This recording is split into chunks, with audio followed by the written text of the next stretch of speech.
কি রে, বিছানায় শুয়ে এমন ভাবে কাঁদছিস কেন? মায়ের কথা শুনে চোখে এক গাদা পানি নিয়ে চেয়ে থাকে প্রিন্স। নাকের পানি মায়ের শাড়ির আঁচল দিয়ে মুছতে চাই, তখনই ওর মা ঝটকা মেরে সরিয়ে দেয়।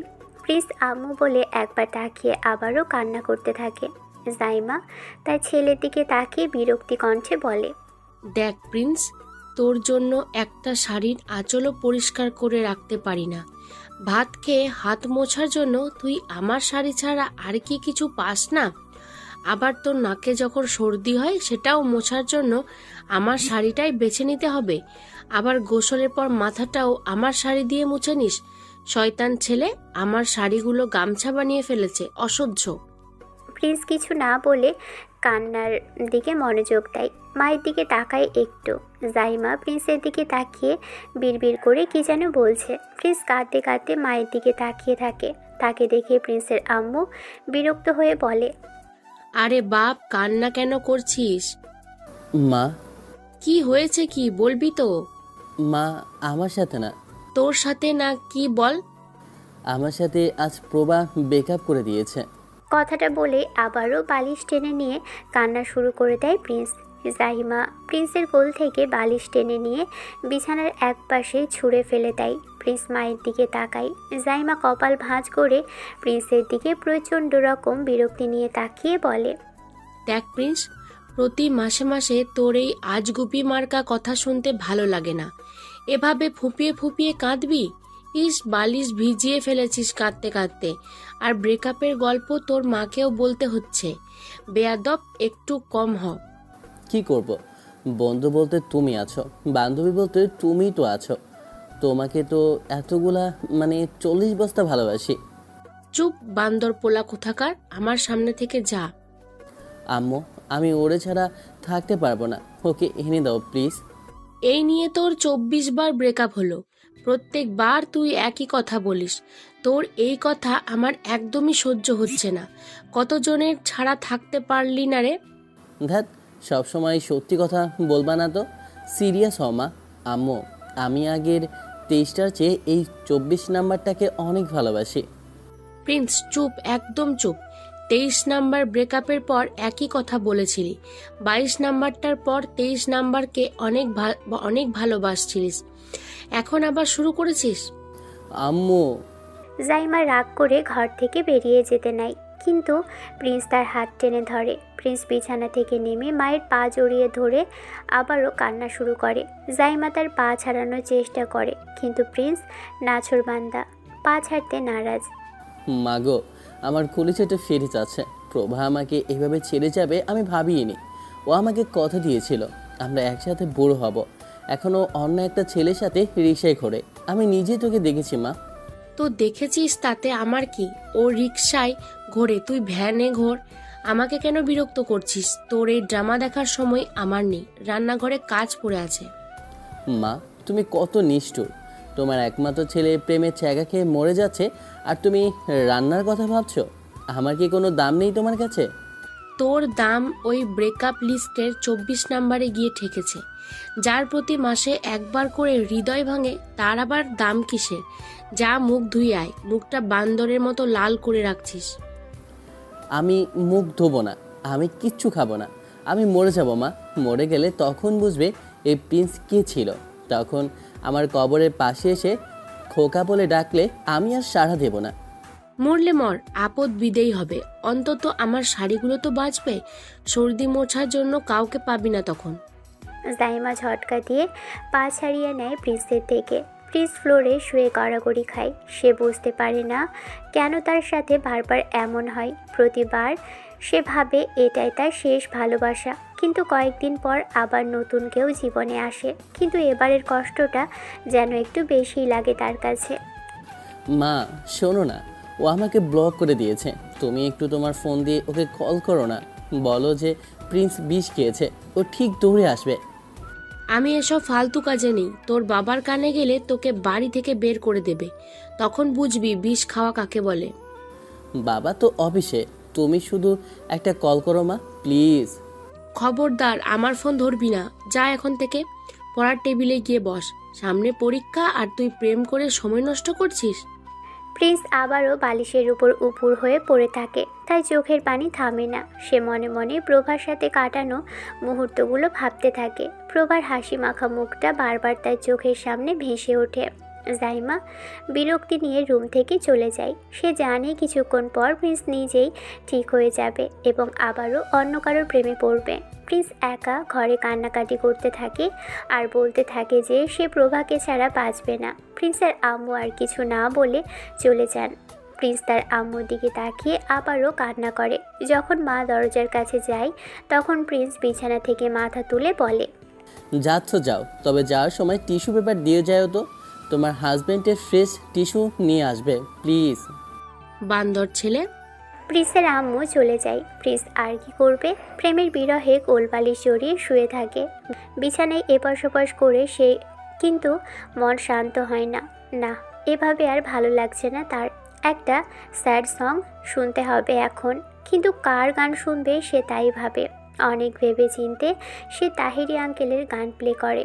মোবাইলের ভলিউম বাড়িয়ে দিয়ে সে গানের তালে ঠোঁট মেলায়। দয়াল তোরে লাইগা রে, মুর্শিদ তোরে লাইগা রে, আমার তনু ঝড় ঝড়, মনে লয় ছাড়িয়া যাইতাম ছুইয়া বাড়ি ঘর, মুর্শিদ তোরে লাইগা রে। হায় আল্লাহ। বাহ, সেই রকম ফিলিংস পাচ্ছে স্যাড সং শুনে। মনে মনে গান গায় আর একটু একটু নাচে প্রিন্স। বিরহ আর নাচ একসাথে মিশে এক অদ্ভুত পরিস্থিতি সৃষ্টি করে। খানিক সময় পর জাইমা আসলো আবার প্রিন্সের ঘরে। প্রিন্স তার আম্মুকে দেখে গান গাইতে গাইতে আবারও কাঁদতে যাবে, তখনই জাইমা বলে, কত ঢং যে বাপ তুই পারিস! এত ঢং জীবনে মেয়েরাও করেনি, পুরো ঢঙের বস্তা। আম্মু, তোমার উচিত আজকে আমার বিরহে ভালো মন্দ রান্না করে আমার মন ঠিক করা। যাও এখন একটু ভালো কিছু রাঁধো তো, না হলে কান্না পাচ্ছে। ওই, একদম ছাগলের বাচ্চার মতো ভ্যাঁ ভ্যাঁ করবি না। আম্মু, ছাগলের বাচ্চা ম্যামে করে আর মানুষের বাচ্চা ভ্যাভ্যা করে। ওহ প্রিন্স, তুই আমার সামনে থেকে যা প্লিজ, তোরে আমার সহ্য হয় না রে। তুমি তো আমার রুমে আসো, আমি তাহলে কই যাব? নিজে যাও। দূর থাক। আচ্ছা বাবা, বলো কি বলবে, মানে কেন আসলে আবার?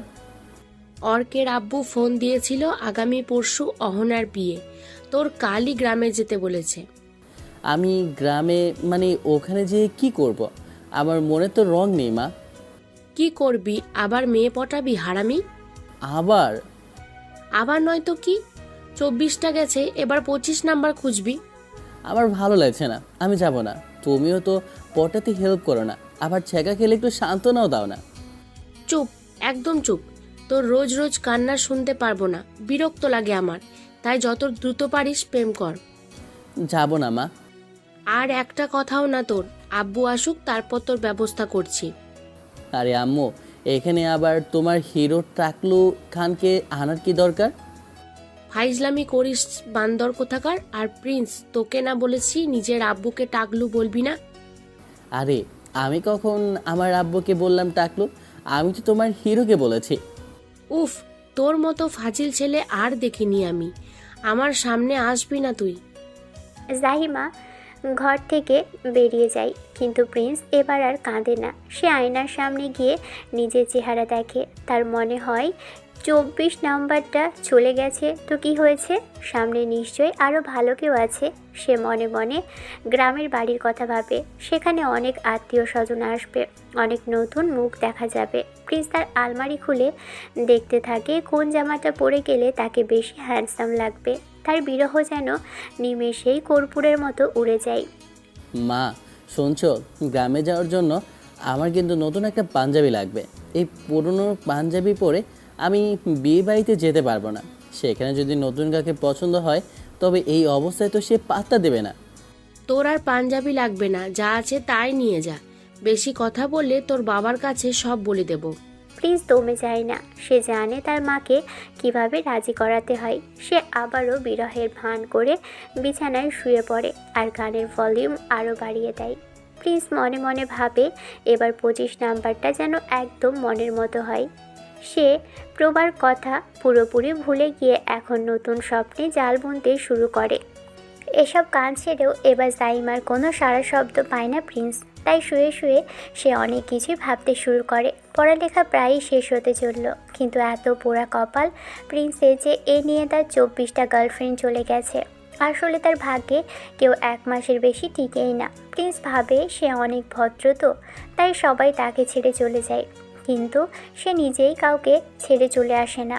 প্রভা ছেড়ে যাওয়ার কারণ কি তা সে মনে মনে খুঁজে বেড়ায়। খালি প্রভা না, সব মেয়েই তাকে ছেড়ে গেছে। তার কারণ প্রিন্স নাকি ঠিকমতো হাতই ধরতে পারে না। চুমু খেতে ডাকলে সে ভয় পায়। প্রিন্স ভাবে তার কপালে কি খালি লুইচ্চা মেয়েই জোটে, নাকি সে নিজেই লুইচ্চাদের কপালে জোটে। প্রিন্স মনে মনে প্রতিজ্ঞা করে এবার আর ভদ্র হলে চলবে না। তাই আজ থেকে সে আর ভদ্র হয়ে থাকবে না, এবার ফাজিল হয়ে দেখবে কি হয়। পরের দিন বাইক নিয়ে বের হয় প্রিন্স গ্রামের উদ্দেশ্যে। হালকা কুয়াশার সাথে সূর্যের নরম তেজ বেশ ভালোই লাগে তার। 4 ঘন্টা জার্নি শেষে গ্রামের রাস্তায় আসে প্রিন্স। সরিষা ক্ষেত আর হলুদ ফুলের সমারোহ চারিদিকে। রাস্তার দুধার দিয়ে 3 হাত দূরত্বে খেজুর গাছ সারিবদ্ধভাবে দাঁড়িয়ে আছে। সবগুলো গাছে রসের ভার পাতা।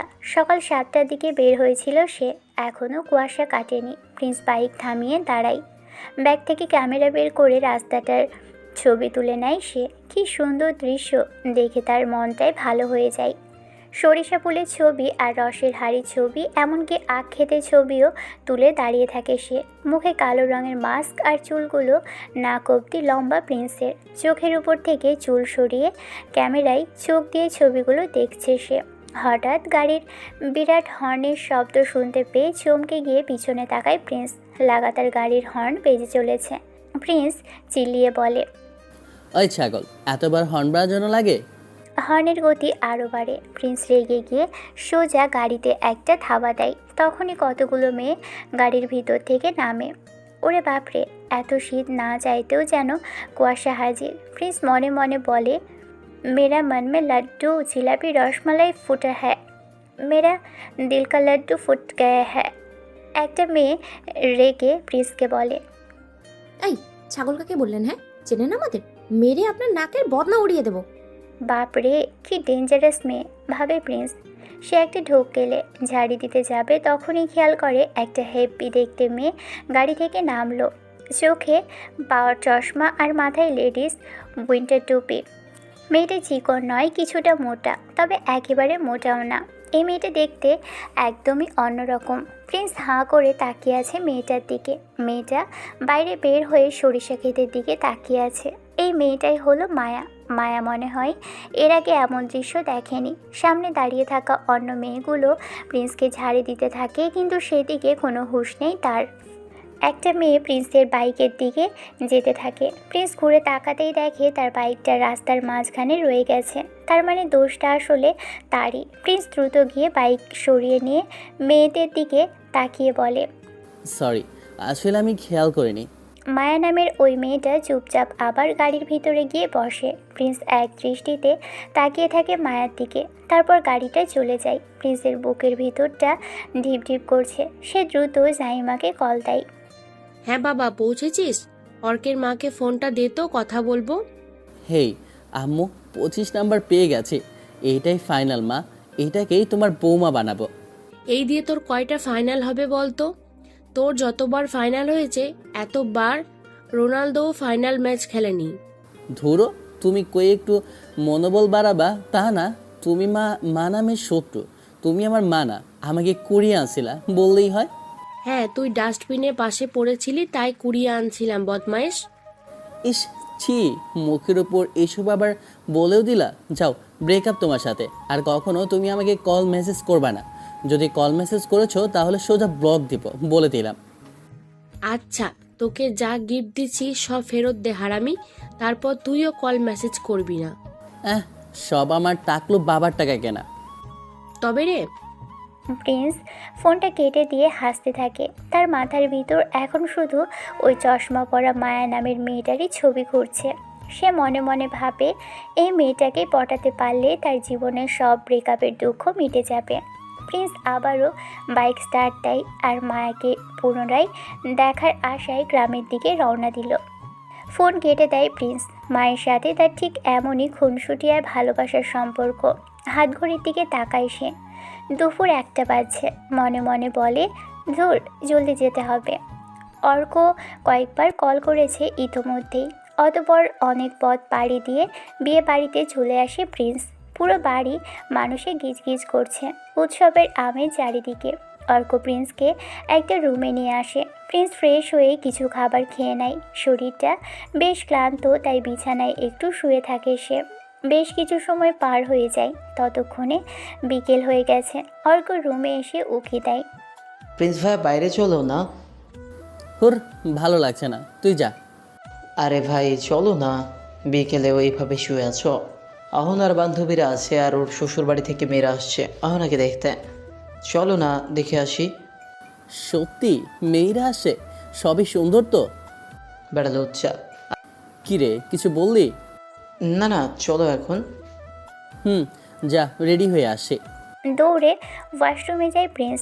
শীতের মাঝেও ফেস ওয়াশ দিয়ে 5 বার মুখ ধুয়ে নেয় সে। রুমে এসে মুখে দামি ক্রিম লাগিয়ে চুলে একদম নতুন স্টাইল করে নিল। শরীরে বেশ শীতল লাগছে, কিন্তু জ্যাকেট পরলে তাকে কেমন যেন খ্যাত লাগে। তাই শীতে স্টাইলিশ হাতা বড় টি শার্ট পরে বেশ হাবসাব নিয়ে রুমের বাহিরে আসে সে।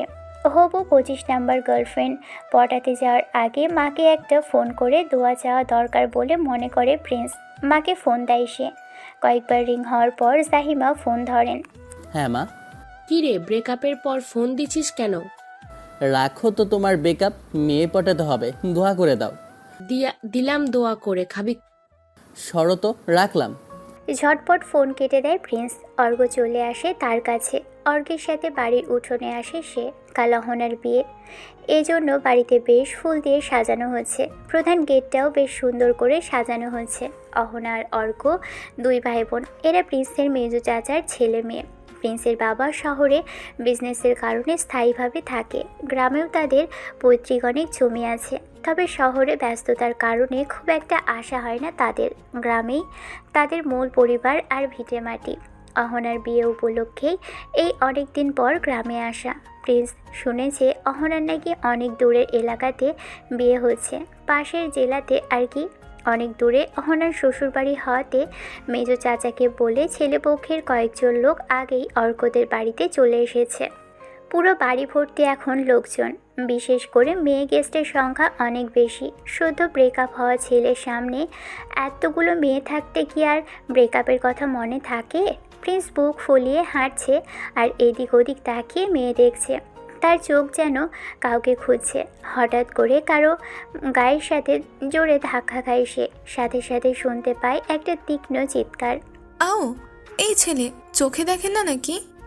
একটা মেয়ে চিৎকার করে কথাটা বলে। প্রিন্স হকচকিয়ে যায়। ধাক্কা খেয়ে সে নিজেকে সামলে নিতে চেষ্টা করে। তাকিয়ে দেখে সামনে সেই সুন্দরী মেয়েটা দাঁড়িয়ে আছে, কিন্তু রাগে তার মুখ লাল হয়ে গেছে। প্রিন্স কিছু বলতে যাবে তার আগেই মেয়েটি আবারও চেঁচিয়ে ওঠে। একদম স্ট্যাচুর মতো দাঁড়িয়ে আছেন কেন? ধাক্কা দিয়ে আমার হাত থেকে ফোনটা ফেলে দিলেন। কাজটা ফেটে গেলে এর দায় কে দিত? আরে সরি, আমি তো খেয়াল করিনি আপনি হঠাৎ করে সামনে চলে আসলেন। আমি সামনে আসলাম নাকি আপনি মেয়ে দেখতে দেখতে অন্ধ হয়ে হাঁটছিলেন? অভদ্র একটা ছেলে। প্রিন্স অবাক হয়ে মেয়েটির দিকে তাকিয়ে থাকে। মেয়েটি আর কেউ নয়, এটি সেই মায়া যাকে সে রাস্তায় দেখেছিল। মায়াকে এত কাছ থেকে দেখে প্রিন্স সব কথা ভুলে যায়। মায়ের চোখে সেই পাওয়ার চশমা আর আগে চাহনি তাকে আবারও নতুন করে ঘা দেয়। প্রিন্স এবার ঠিক করে ফেলে এগিয়ে সে 25 নাম্বার বানাবে। কি হলো, উত্তর দিচ্ছে না কেন? এভাবে তাকিয়ে থাকা মানে কি? না মানে আপনি খুব সুন্দর করে ছাড়ি দিতে পারেন, তাই দেখছিলাম। অসহ্য। মায়া গটগট করে সেখান থেকে চলে যায়। প্রিন্স আবারও অন্যদিকে চলে আসে।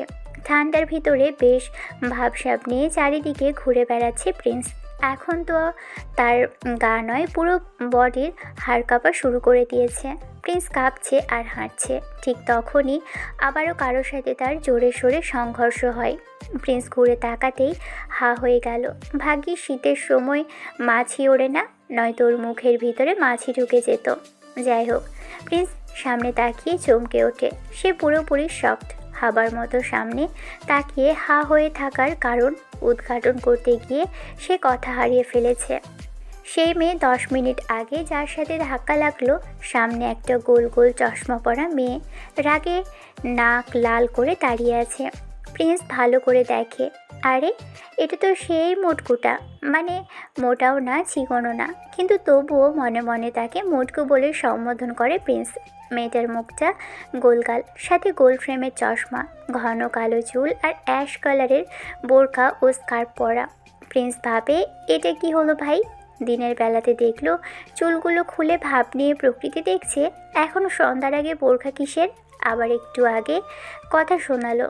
যাই হোক, মেয়েটির স্কার্ফটি গোলাপি ফুলের মতো করে মাথার উপর পেঁচানো, চোখে গোল চশমা আর লম্বা চুল ঠিকই স্কার্ফ ভেদ করে নিচে এসে গ্রীবদেশের সৌন্দর্যের মতো শোভা বর্ধন করে আছে।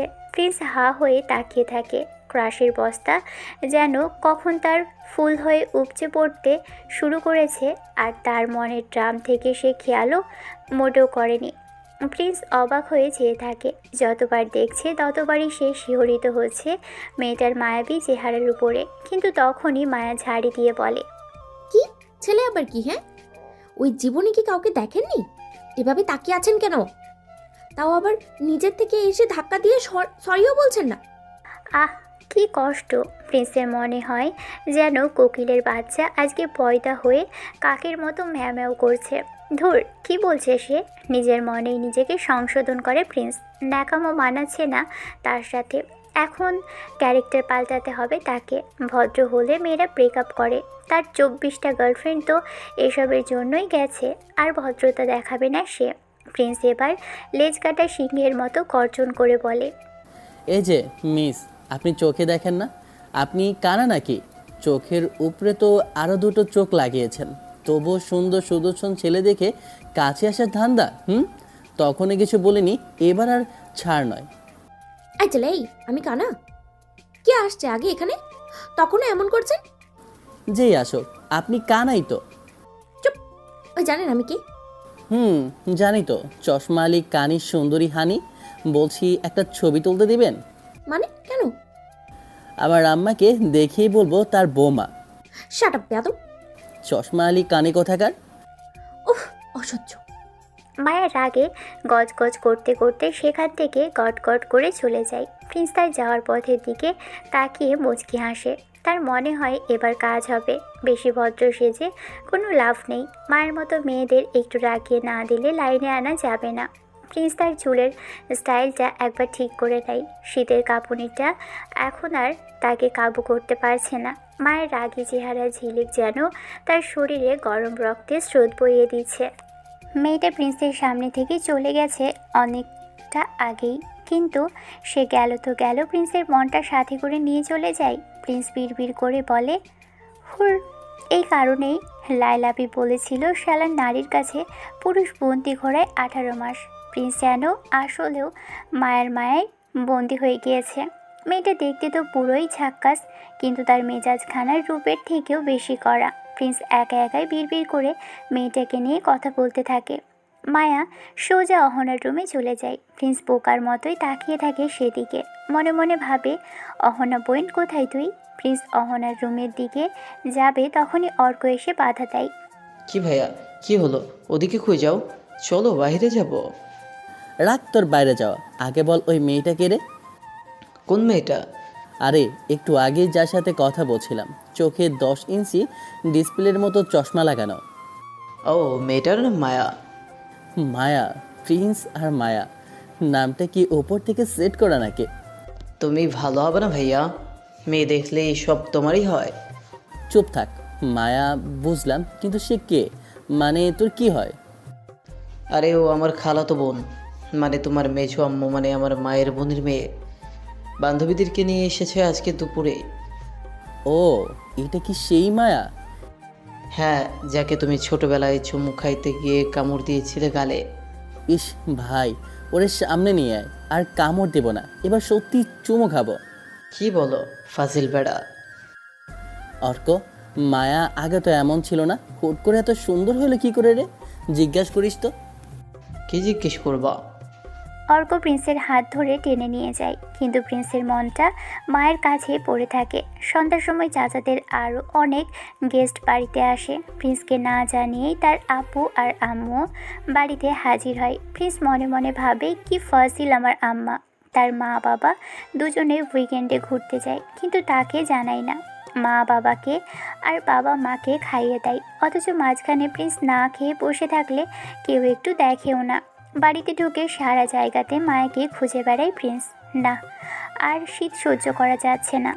সোয়েটার পরে প্রিন্স একটু ছাদে এসে দাঁড়িয়ে থাকে। শীতের কারণে ছাদ এখন একদম ফাঁকা। তখনই কারো আওয়াজ শুনতে পায় সে।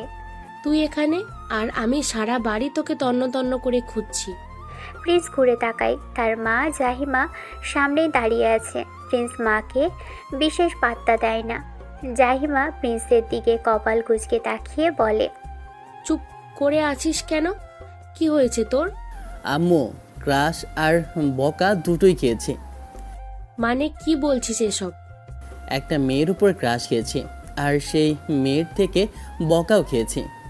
ভালো হয়েছে, বেশি করে বকেছে তো, তোকে তো থাপড়ানো উচিত। আম্মু ভালো লাগছে না, একটু ঘুমাবো। বাড়িতে অনেক লোক, তুমি একটু ঘুমানোর ব্যবস্থা করো তো। তোকে যে কেন আগে পাঠালাম কে জানে, সারাক্ষণ শুধু ঢং। গেলাম আমি, থাক তুই এখানে। জাহিমা গজগজ করতে করতে ছাদ থেকে নেমে যায়। প্রিন্স আবারও একা হয়ে যায়। সে আকাশের দিকে তাকিয়ে মায়ের কথা ভাবতে থাকে। ছোটবেলায় সেই মেয়েটি যে এখন এত বড় আর সুন্দরী হয়ে সামনে আসবে তা সে কল্পনাও করেনি। প্রিন্স ছাদে পায়চারি করে আর মায়ের কথা ভাবে। কিছুক্ষণ পর অর্ক আসে প্রিন্সকে ডাকতে। প্রিন্সকে নিয়ে সে নিচের তলার একটা ঘরে যায়। রুমটা অনেক গোছানো আর পরিপাটি। ঘরের চারপাশের দেয়ালে একগাদা কার্টুনের ছবি লাগানো। মোটু পাতলু, বেইনটেন, নিক্স, র্যাপিড রোল, ডোরেমন, আরও কত কি। বিছানার কোল বালিশের বদলে দুইটা বড় বড় টেডি বিয়ার রাখা। ঘরটা দেখলেই যে কেউ বুঝতে পারবে এটা কোনো মেয়ের রুম। বিছানায় বসতেই অর্ক প্রিন্সকে ঘুমোতে বলে দ্রুত সেখান থেকে চলে যায়। প্রিন্স ভাবছে এখন একটু শান্তিতে ঘুমানো যাবে। সে একটা বড় টেডি নিয়ে বিছানায় শুতে যাবে, তখনই খেয়াল করে তার উপরে বৃষ্টির মতো পানি পড়ছে। প্রিন্স লাফিয়ে উঠে দেখে সামনে সেই মেয়ে, অর্থাৎ মায়া দাঁড়িয়ে আছে কোমরে হাত রেখে। এই ছেলে, তোর সাহস কি করে হয় আমার রুমে আসার?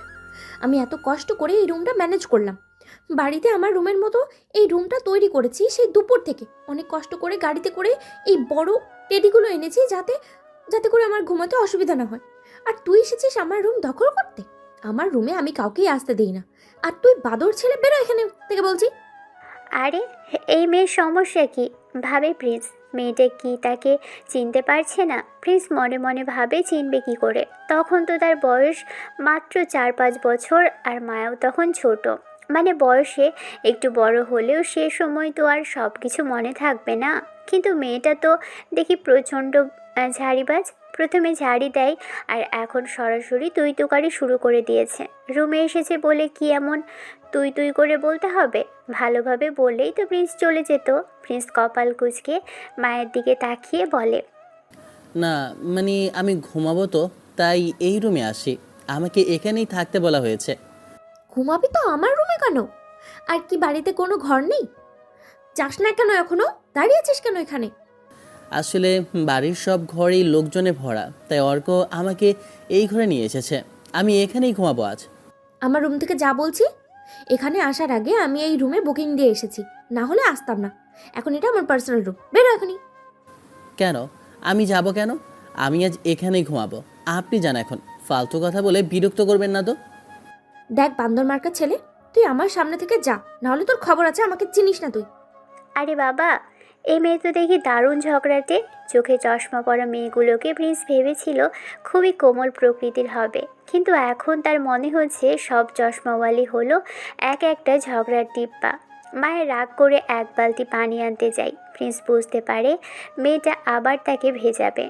মায়া পানি নিয়ে আসতে গেলে প্রিন্স জাপটে ধরে বালতি টেনে ধরে। ব্যাস, শুরু হয় দুজনের মধ্যে প্রবল ধাক্কাধাক্কি।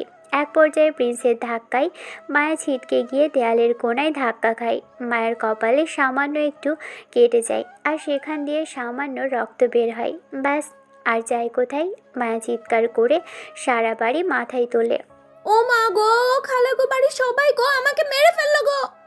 মায়া চিৎকার শুনে প্রিন্সের আত্মা কেঁপে ওঠে। সে বুঝতে পারে এখন বাড়ির সবাই আসলে তার আর রক্ষে নেই। প্রিন্স আর কি করবে? ভয়ে দিল এক দৌড়ে অর্কতের বাড়ি থেকে বেরিয়ে রাস্তার অন্ধকার গলিতে চলে আসে সে। না বাবা, সে এখন আর ও বাড়িতে যাবে না। মায়ের এই ভয়ঙ্কর রূপ দেখে প্রিন্সের 25 নম্বর প্রেম হওয়ার আগেই যেন বিচ্ছেদের ঘণ্টা বেজে ওঠে। কিছুক্ষণ পর আবারও বিয়ে বাড়িতে ফিরে আসে প্রিন্স। বাড়িতে পা দিয়েই সে থতমত খেয়ে যায়। চারদিকে হট্টগোল আর মানুষের জোরে জোরে চিল্লা চেঁচামেচি ভেসে আসছে।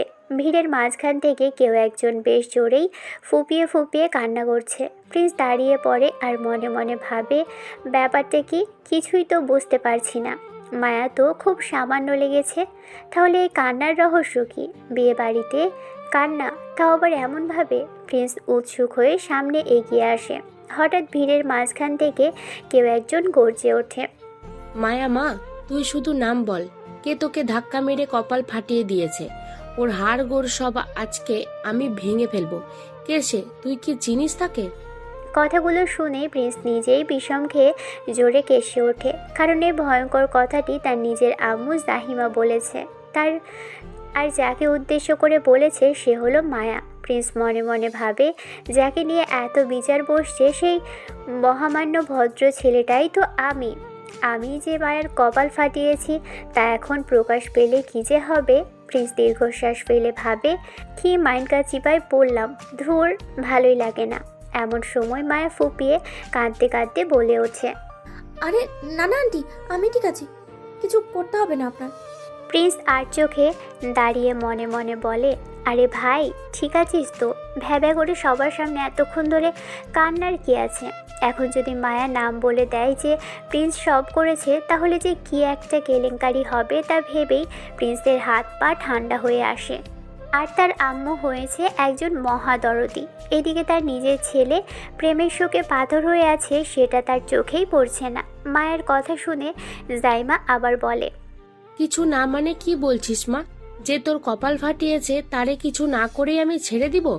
তুই শুধু একবার দেখিয়ে দে চান্দুটাকে, তারপর দেখ ওর হাত পা কিভাবে আমি ভাঙি। প্রিন্স মনে মনে বলে, ও আল্লাহ, আমি এটা কি করলাম? যখন ধাক্কা দিয়েছিলাম তখন তো মনে হলো কিছু হয়নি, এখন দেখি আসলেও মায়ের কপাল কিছুটা কেটে গেছে। জাইমা যে রাগে কথা বলল, আর এই মেয়ে যে চরম ঝগড়াটে মেয়ে, তাতে দুজন মিলে প্রিন্সকে আজ কাঁচাই চিবিয়ে খাবে।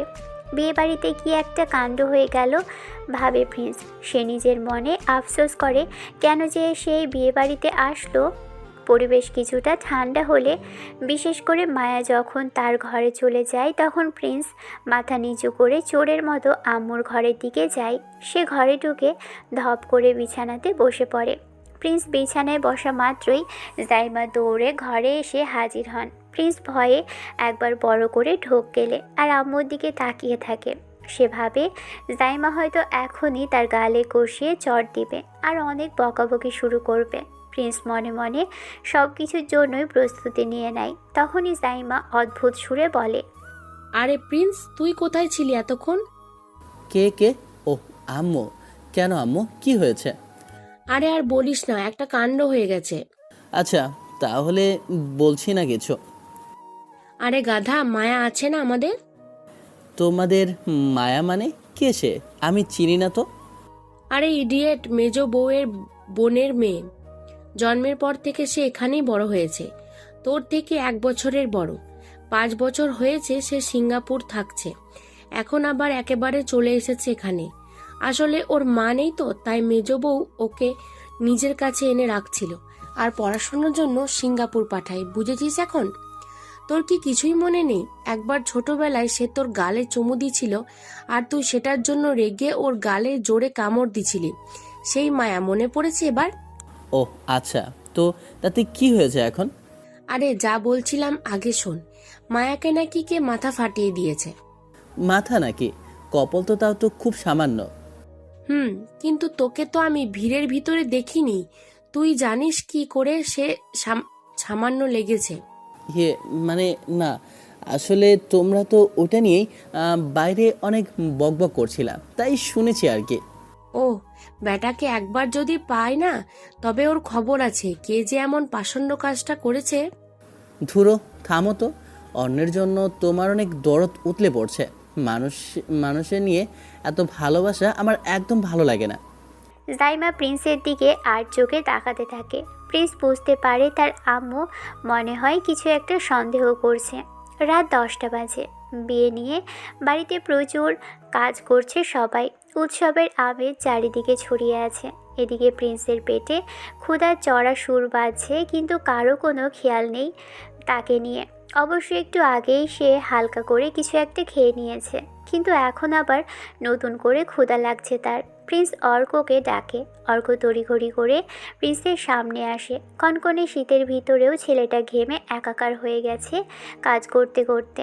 প্রিন্স মনে মনে ভাবে, সে বোঝে না অর্কের আশেপাশে মেয়েরা এত ঘুরঘুর কেন করে। প্রিন্সকে তো কেউ চোখেই দেখে না। বলো জলদি, কি হয়েছে? কিছু খাওয়া ভাই, প্রচুর ক্ষুধা লাগছে তো। কি খাওয়াবো? তুমি নিজেই যাও, ব্যবস্থা করে খেয়ে আসো ভাইয়া। আমি এখন একদম পারবো না, অনেক কাজ বাকি আছে। পারবি কি? সারাটা সময় তো মেয়েদের নিয়েই পড়ে আছিস। তোমার মতো লজ্জা নাকি? থাকো তুমি এখানে। অর্ক বিরক্ত হয়ে চলে যায়। প্রিন্স গজগজ করতে করতে রুম থেকে বাইরে আসে। অনেক লোকজনের আনাগোনা বাড়িতে।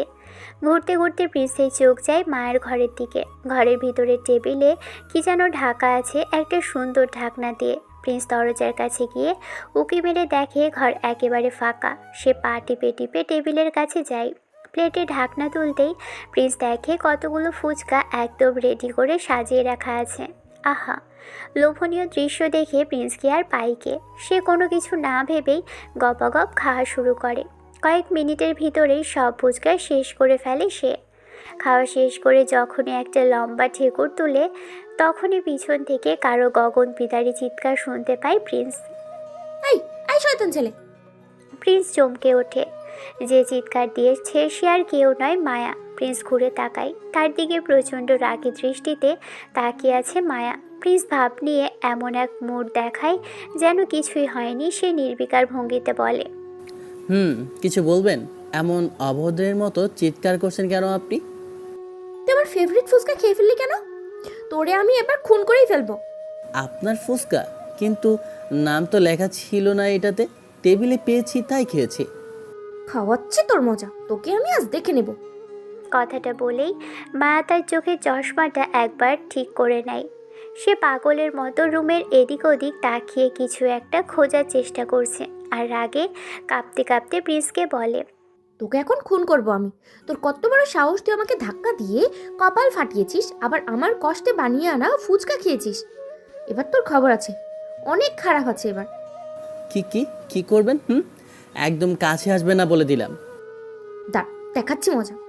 মায়া এক কোনায় পড়ে থাকা একটা লাঠি তুলে নেয়। প্রিন্স বুঝতে পারে এবার আর রক্ষে নেই।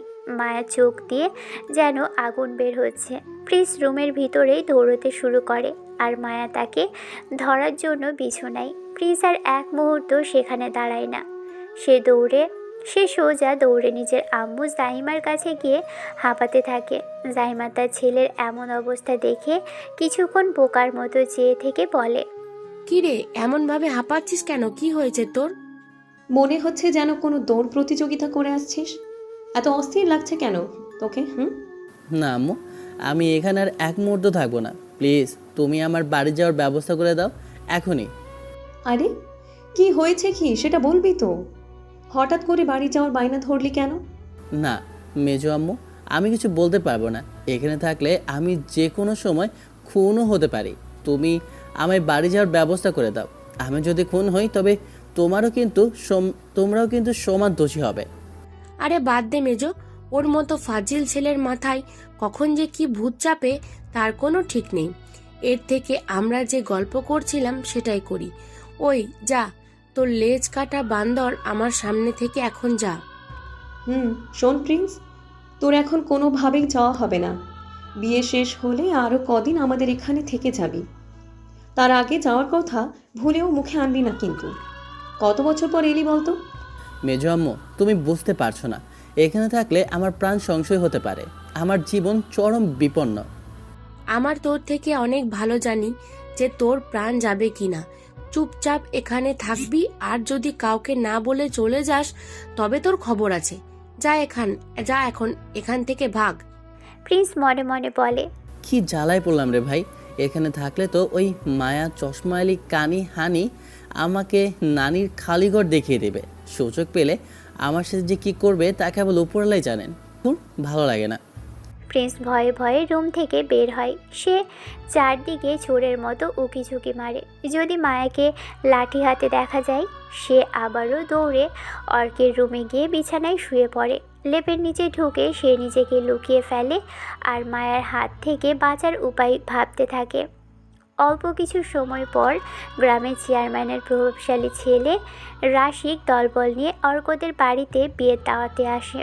বাড়ির সামনে দামি বাইকের শব্দ আর একদল ছেলের হইচই শুনেই বোঝা যায় এলাকার তাদের দাপট কতটা। ওর বন্ধু রাশিক বাড়ির ভিতরে ঢুকেই চারিদিকে জিসান বলে, মামা এখানে আসতেই চারপাশে দেখ কত মেয়ে, পটাবি না? একটা পেলে আর লাগবে না রে। আরে চিন্তা করিস না, আমি আসছি না। চারপাশে তাকা, দেখ কোন মালটাকে ভালো লাগছে, সেটাকেই পটাবো। সবাই চারপাশে শিকারি চোখে তাকাতে থাকে। হঠাৎ রাশিকের চোখ পড়ে মায়ার উপর। মায়া তখন বাড়ির এক কোণায় দাঁড়িয়ে বান্ধবীদের সাথে কথা বলছে প্রিন্সকে নিয়ে। রাশিক মায়াকে দেখেই থমকে দাঁড়ায় আর তার দিকে এগিয়ে যায়। মায়ের ফিগার দেখে সে নিজেকে সামলাতে পারে না। সে বলে, এই যে সুন্দরী, আপনার নাম কি? আমি চেয়ারম্যানের ছেলে রাশিক। এই গ্রামে আমার হুকুম ছাড়া একটা পাতাও নড়ে না। আপনাকে দেখে আমার খুব পছন্দ হয়েছে। আমি আপনাকে প্রপোজ করতে আসছি। আপনি কি আমার গার্লফ্রেন্ড হবেন? মায়া রাশিকের এমন অভদ্র কথা শুনে অবাক হয়। সে রাশিকের আপাদমস্তক একবার দেখে প্রচণ্ড বিরক্তিতে মুখ বাঁকায়। মায়া তার চশমাটা একবার ঠিক করে নিয়ে রাগী স্বরে বলে, আপনার লজ্জা করে না একটা বিয়ের বাড়িতে এসেভাবে কথা বলতে? আপনি কে তা জানার আমার কোনো দরকার নেই। আপনার মতো অসভ্য ছেলের সাথে কথা বলাও তো আমার রুচিতে পাচ্ছে। সামনে থেকে সরুন। কথা নেই কোয়া নেই, অভদ্রের মতো এসে প্রপোজ করতে চান, বেয়াদব কোথাকার। আরে বাহ, মেজাজ তো দেখি বেশ করা। একদম আপনার টাইট ফিগারের মতো দেখছি। উফ, তবে আপনি জানেন না, আমি চাইলে এখনই আপনাকে এখান থেকে নিয়ে যেতে পারি। আমার সাথে রিলেশন করলে আপনার লাভই হবে। ভেবে দেখুন সুন্দরী। মুখ সামলে কথা বলবেন। আপনাকে দেখে আমার ঘৃণা লাগছে। আর একটা বাজে কথা বললে আমি চিৎকার করে লোক জড় করবো। ফালতু লোক কোথাকার, সরেন তো আমার সামনে থেকে। মায়ার এমন সরাসরি অপমান রাশিক মেনে নিতে পারে না। তার সাঙ্গপাঙ্গদের সামনে এভাবে অপমানিত হয়ে তার মেজাজ বিগড়ে যায়। রাশিক মায়ার দিকে এক পা এগিয়ে এসে খুব নোংরাভাবে হাসে। কি বললে তুই? ফালতু লোক? তুই কি চশমা পরা ডাব্বা চেয়ারের কোনো বড় ঘরোয়ানি মেয়ে ভাবছিস নিজেকে? তোর মতো মেয়েদের আমরা খেলনা মনে করি। দেখতে তো মাশাল্লাহ বেশ গোলগাল, একদম নরম শরীর। উফ, হাত বোলাতে সেই লাগবে, কিন্তু অনেক অভিজ্ঞতা আছে মনে হচ্ছে। কতজনের বিছানায় গিয়ে এমন মেজাজ দেখাস শুনি? আমার সাথে চল, দেখি কতটা বিছানা গরম করতে পারিস। রাশিক আরও অনেক নোংরা আর কুৎসিত কথা মায়াকে বলতে থাকে। মায়ের শরীরের উপর তার কুদৃষ্টি এমনভাবে পড়ে যে মায়া নিজের ভিতরেই ঘেন্নার রাগে জ্বলে ওঠে। রাশিক যখন মায়ার খুব কাছে গিয়ে কানে কানে বলে, তোর শরীর দেখে মনে হচ্ছে অনেক জনের বিছানাতে গেছিস। একদম হাতে করে সব বানিয়ে দিয়েছে। নিয়মিত কারোর সাথে বিছানাতে সময় কাটাস, তাই না? চল মাগি আমার সাথে, তোর তেজ আজকে বের করাবো। চিন্তা নাই, টাকা চাইলে টাকাও পাবি। এমন করিস কেন? আমি বুঝি তো তোরা এখানে আসছিস আমার মতো ছেলের জন্যই। চল না। রাশিকের থেকে এমন একটা জঘন্য কথা শুনতেই মায়া আর নিজেকে সামলাতে পারে না। মায়া জোরে রাশিকের গালে একটা চড় বসিয়ে দেয়। চড়ের শব্দে পুরো এলাকা নিস্তব্ধ হয়ে গেল যেন। মায়া বলে, জানোয়ারের বাচ্চা, তোর কত বড় সাহস তুই আমার সাথে এমন নোংরা কথা বলিস? এই তোর চেয়ারম্যান বাবার শিক্ষা এটাই? শুয়োরের বাচ্চা, কুত্তা, হারামি, দুরাশালা। সবার সামনে চড় খেয়ে রাশিক হিতাহিত জ্ঞান হারিয়ে ফেলে। সে চট করে মায়া চুল ধরে হ্যাচকা টান দেয়। বাড়ির লোকজন কিছু বুঝে ওঠার আগেই রাশিকের বন্ধুরা পিস্তল বের করে সবাইকে ভয় দেখায়। ভয়ে কেউ আর এগিয়ে আসে না। রাশিক দেরি না করে মায়াকে জাপটে ধরে তুলে নিয়ে বাইকের দিকে যায়। মায়া অনেক ভয় পায় আর কান্নাকাটি করতে থাকে। মায়া বাড়ির সবার দিকে তাকালো, তারপর চিৎকার করে বলে, ও মা গো, বাঁচাও, আমাকে ছেড়ে দে বলছি, জানোয়ার, ছেড়ে দে আমাকে, খালাম্মু বাঁচাও।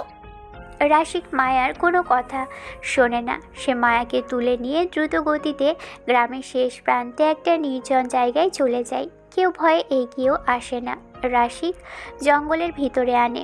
এটি একটি ভাঙা দালান, যেখানে রাশিক আর তার বন্ধুরা সবসময় আড্ডা দেয় আর মেয়ে পটিয়ে বা টাকা দিয়ে এনে নোংরা কাজ করে। মায়াকে সেখানে এনে একটা অন্ধকার ঘরে ছুঁড়ে ফেলে দেয় রাশিক। তারপর বলে, অনেক তেজ দেখিয়েছিস না, সবার সামনে চর মেরেছিস আমাকে। আজ তোকে আমি ছাড়বো না, তোকে আজ ধর্ষণ করব আমি। দেখি কোন বাপ তোকে বাঁচাতে আসে। আজ রাতটা হবে তোর জীবনের সবচেয়ে বড় ভুলের রাত। মায়া ঘরের কোনায় বসে হাউমাউ করে কাঁদতে থাকে। তার গায়ের ওড়নাটা রাশিক টেনে সরিয়ে নিয়েছে, দূরে ফেলে দিল। মায়া চুলগুলো সব এলোমেলো হয়ে আছে। রাশিক আর তার বন্ধুরা মায়াকে নিয়ে অনেক বাজে কথা বলতে থাকে। এই চশমা আলী, এখন আর তেজ কই গেল তোর? এখন তো তোর গলার আওয়াজও বের হচ্ছে না। তোকে তো এখন একদম অসহায় মুরগির মতো লাগছে। আমার বন্ধুরা দেখ তো জিনিসটা কেমন। মামা কি হট ফিগার মালটা, উফ, খেতে দারুণ লাগবে মামা, আমি আগে যাই। আরে পাবি সবাই।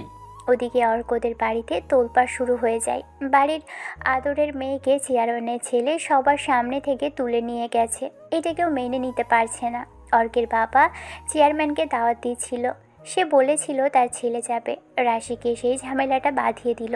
অর্কের বাবা আর প্রিন্সের বাবা থানায় কল করে, কিন্তু পুলিশ যখন শোনে যে অপরাধী চেয়ারম্যানের ছেলে, তখন তারা এড়িয়ে যাওয়ার চেষ্টা করে। অফিসার, আমাদের একটা মেয়েকে চেয়ারম্যান লতিফের ছেলে তুলে নিয়ে গেছে, জলদি কিছু করুন। আমরা দেখছি স্যার, আপনারা একটু অপেক্ষা করুন, ফোর্স পাঠানো হচ্ছে। কিন্তু অনেক সময় পার হয়ে গেলেও পুলিশের কোনো পাত্তা নেই। বাড়ির সবাই কান্নাকাটি করছে। জাইমা আর অর্কের আম্মু কান্নায় ভেঙে পড়েছে। জাইমা মায়ার জন্য বিলাপ করছে। ওদিকে এত কিছু হয়ে যায়, প্রিন্স জানেই না। সে কম্বল মুড়ি দিয়ে এতক্ষণ একটা ঘুম দিয়ে উঠে আসলো। মিউজিক হই হুল্লোড় অফ দেখে সে বের হয়। প্রিন্স রুম থেকে বেরিয়ে আসে। সেখানে কি ব্যাপার, বাড়ির সবাই আবার মনমরা কেন? আর মা, তুমি কাঁদছো কেন? প্রিন্সের কথা শুনে ওর মা তাকে একটা চট দিয়ে বলে, হারামি, বাড়িতে এত কিছু হলো, তুই কোথায় ছিলি রে? সামনে থেকে দূর হ, তোরে এখন বলতে পারবো না। চ বাবা, আমি কি করলাম? অর্ক কি হয়েছে রে? ভাইয়া, মায়া আপুকে চেয়ারম্যানের ছেলে তুলে নিয়ে গেছে। কি? কখন? আমাকে ডাকিসনি কেন? কেন রে, তুই কোন রাজ্যের সেনাপতি শুনি? যা দূর হ তুই, আসছে এখন ভাব নিতে। উফ মা, খালি এমন করো কেন? অর্ক চিনিস কই নিয়ে যেতে পারে? হ্যাঁ আম্মু, তোমরা চিন্তা করো না, আমি যাচ্ছি মায়াকে ফিরিয়ে আনতে। তোমরা একদম রিল্যাক্সে থাকো। আমি বেঁচে থাকতে মায়ের কোনো ক্ষতি কেউ করতে পারবে না। ভাইয়া, আমি তোমার সাথে যাব। ওদের আড্ডাখানা বা ঠিকানা আমি জানি, চলো আমি নিয়ে যাচ্ছি।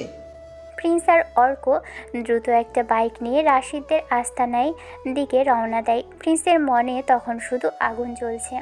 রাশিক আর তার বন্ধুরা সে অন্ধকার ঘরের ভিতর গোল হয়ে বসে দামি মাল খাচ্ছে আর মায়াকে নিয়ে অসভ্য হাসাহাসি করছে।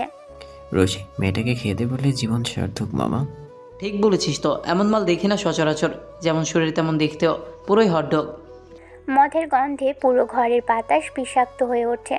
মায়া ঘরের এক কোণায় কুঁকড়ে বসে ফুপিয়ে কাঁদছে। তার গায়ের ওড়নাটা একপাশে পড়ে আছে আর চুলগুলো এলোমেলো। সে বারবার মিনতি করছে, নিজের জীবন ভিক্ষা চাইছে। দয়া করে আমাকে ছেড়ে দে, তোরা তোরা তোদের পায়ে ধরি, আমাকে বাড়িতে যেতে দে। আমার সাথে এমন কোনো খারাপ কিছু করিস না তোরা। রাশিক মদ খেয়ে টালমাটাল অবস্থায় গালি দিয়ে ওঠে। চুপ কর মাগি, বেশি কথা বলিস না। আজ সারা রাত তোকে নিয়ে উৎসব হবে। তোর ওই মায়াবী চেহারাটা আজ আমরা সবাই মিলে খুবলে খাবো। একদম চিৎকার করবি না। মায়া ভয়ে দুই চোখ বন্ধ করে ডুকরে ওঠে। ঠিক সেই মুহূর্তে ঘরের দরজাটা জোরে শব্দ করে লাথি মেরে খুলে ফেলা হয়। ধুলোবালির আবরণের মাঝ দিয়ে ঘরে প্রবেশ করে দুজন যুবক। তারা আর কেউ নয়, প্রিন্স আর অর্ক।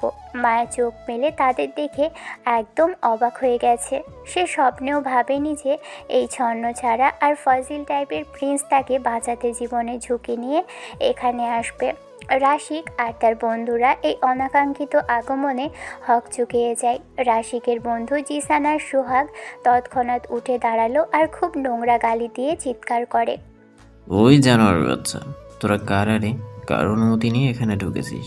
জানিস না এটা কার এলাকা? মরার শখ হয়েছে তোদের? আজ একটা এখান থেকে জ্যান্ত ফিরবে না। আরে এটা তো সেই চশমা আলীর চালা। তোরা কি এখানে রক্ত দিতে এসেছিস নাকি জীবন?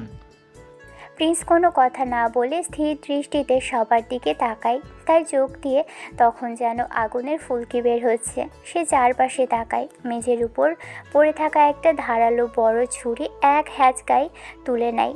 প্রিন্স শান্ত কণ্ঠে রাশিকের দিকে তাকিয়ে বলে, মায়াকে ছেড়ে দে জানোয়ার, ভালোই ভালোই বলছি। ওড়নাটা ওর গায়ে ফেরত দে, আর ওকে আমাদের সাথে যেতে দে। তুই ছেড়ে দিতে বললি আর আমি ছেড়ে দিলাম। তুই এখান থেকে নিজের কলিজা নিয়ে বাড়ি ফিরতে পারবি কি না তার কোনো গ্যারান্টি নেই। আর তুই এসেছিস মেয়েকে উদ্ধার করতে। দেখ রাশিক অনেক কথা বলছে, এই ছেলেটা, একে আজ কবরে পাঠিয়ে দিই। কথাটা বলেই সোহাগ তার কোমরে গোজা পিস্তলটা বের করে প্রিন্সের দিকে তাক করে। মায়া ভয়ে চিৎকার করে ওঠে। অর্ক কাঁপতে কাঁপতে একপাশে সরে যায়। প্রিন্স এক মুহূর্ত দেরি না করে সবাইকে উদ্দেশ্য করে উচ্চস্বরে নির্দেশ দেয়, অর্ক, মায়া, তোরা এখনই চোখ বন্ধ কর। মায়া, একদম চোখ খুলবা না বলছি। মায়ার অর্ক ভয়ে তৎক্ষণাৎ দু চোখ শক্ত করে বন্ধ করে নেয়। ঠিক তখনই প্রিন্স তার হাতে সেই ধারালো ছুরিটা সোহাগের দিকে ছুঁড়ে মারে। ছুরিটা সরাসরি গিয়ে সোহাগের কপালের মাঝখানে গেঁথে যায়। সোহাগ কোনো আওয়াজ করার আগেই মাটিতে ধপ করে লুটিয়ে পড়ে, আর ফিনকি দিয়ে রক্ত ছুটতে থাকে সবখানে। জিসান আর রাশি কিছু বুঝে ওঠার আগেই প্রিন্স তাদের উপর ঝাঁপিয়ে পড়ে। প্রিন্স জিসানের ঘাড় ধরে টেনে দেয়ালের সাথে জোরে আছাড় মারে। জিসানের হাড় ভাঙার শব্দে সারা ঘরে প্রতিধ্বনিত হয়। জিসান যন্ত্রণায় আর্তনাদ করে উঠলে প্রিন্স তার পেটে লাথি মেরে মেঝেতে ফেলে দিল। এরপর সে জিসানের হাতটা ধরে মট করে ভেঙে ফেলে। প্রিন্সের প্রতিটি আক্রমণ যেন মৃত্যু পরোয়ানার মতো কাজ করছে। রাশিক ভয়ে এক কোণায় সরে গিয়ে কাঁপতে থাকে। প্রিন্স রাশিকের কাছে যায়, তারপর অর্ককে বলে, মায়াকে নিয়ে যাও অর্ক। অর্ক দেরি করে না, সে দৌড়ে মায়ের কাছে আসে। মায়াকে নিয়ে বের হয় সে। প্রিন্স রাশিকের হাতটা ধরে বলে, কি বললি তুই? মায়াকে নিয়ে মজা করবি? তোর হাত দিয়ে ওকে স্পর্শ করতে চেয়েছিস না? আজ তোর সেই হাত আমি এমনভাবে শেষ করব যে ভবিষ্যতে নিজের খাবার খাওয়ার যোগ্যও থাকবি না। প্রিন্স রাশিকের নাকে আর মুখে উপর্যপরি ঘুষি মারতে থাকে।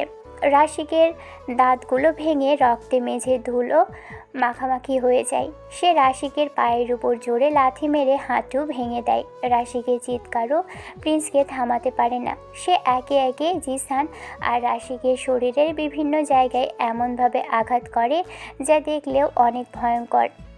মায়ার অর্ক বাইরে চুপটি করে দাঁড়িয়ে থাকে, তবে রাশিকদের চিৎকারে ভয়ে চুপসে গেছে। সবশেষে প্রিন্স রাশিকের গলা চেপে ধরে দেয়ালের সাথে চেপে ধরে। রাশিক তখন নিঃশ্বাস নিতে পারছে না, আর তার চোখগুলো ঠিকরে বেরিয়ে আসতে চাইছে। প্রিন্স রাশিকের কানে ফিস ফিস করে বলে, তোরা ভেবেছিস আমি ঢাকা শহরে শুধু বই আর কবিতা লিখি?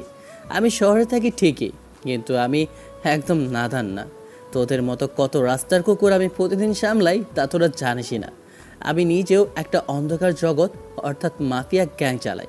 আমার বাড়িতে এসে আমার পরিচিত কারোর গায়ে হাত দেওয়ার পরিণাম এখন নিজের চোখে দেখ। প্রিন্স রাশিককে শেষবারের মতো এক আছাড় মারে যাতে সে জ্ঞান হারিয়ে ফেলে। ঘরের চারদিকে এখন কেবল রক্ত আর ভাঙা আসবাবপত্র ছড়িয়ে ছিটিয়ে আছে।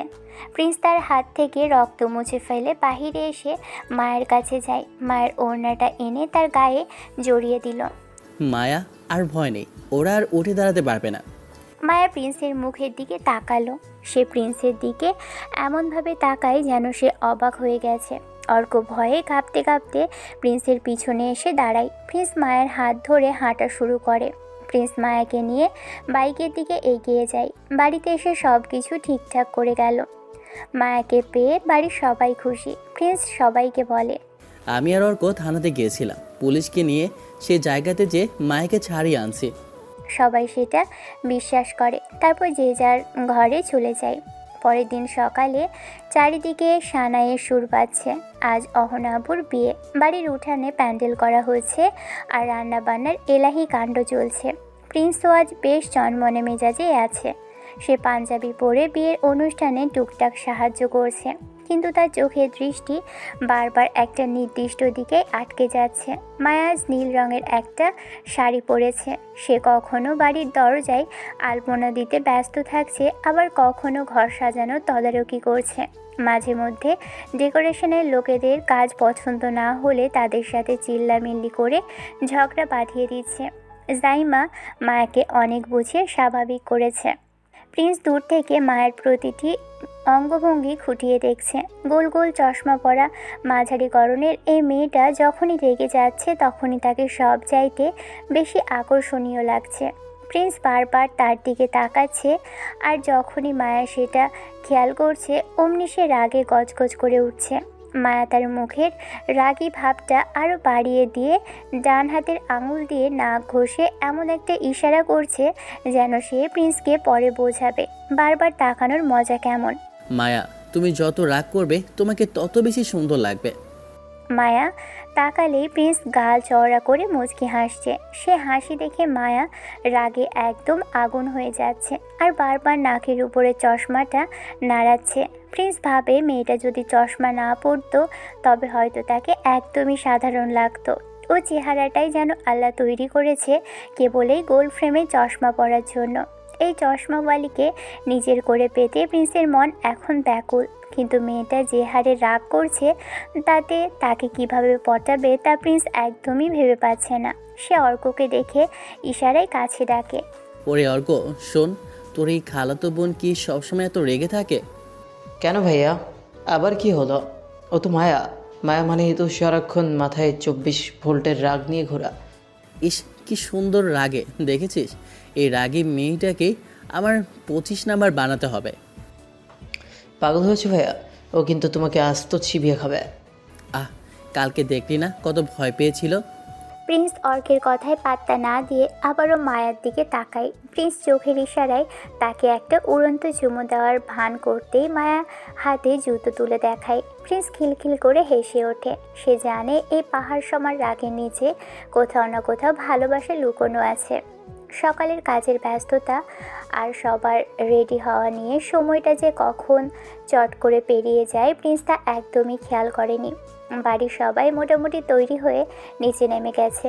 অর্ক একটু আগেই প্রিন্সের রুমে উকি দিয়ে বলে গিয়েছে যে বরযাত্রীরা চলে এসেছে, তাই জলদি বের হতে হবে। প্রিন্স আলমারি খুলে ভাবে সে আজ কী পরবে।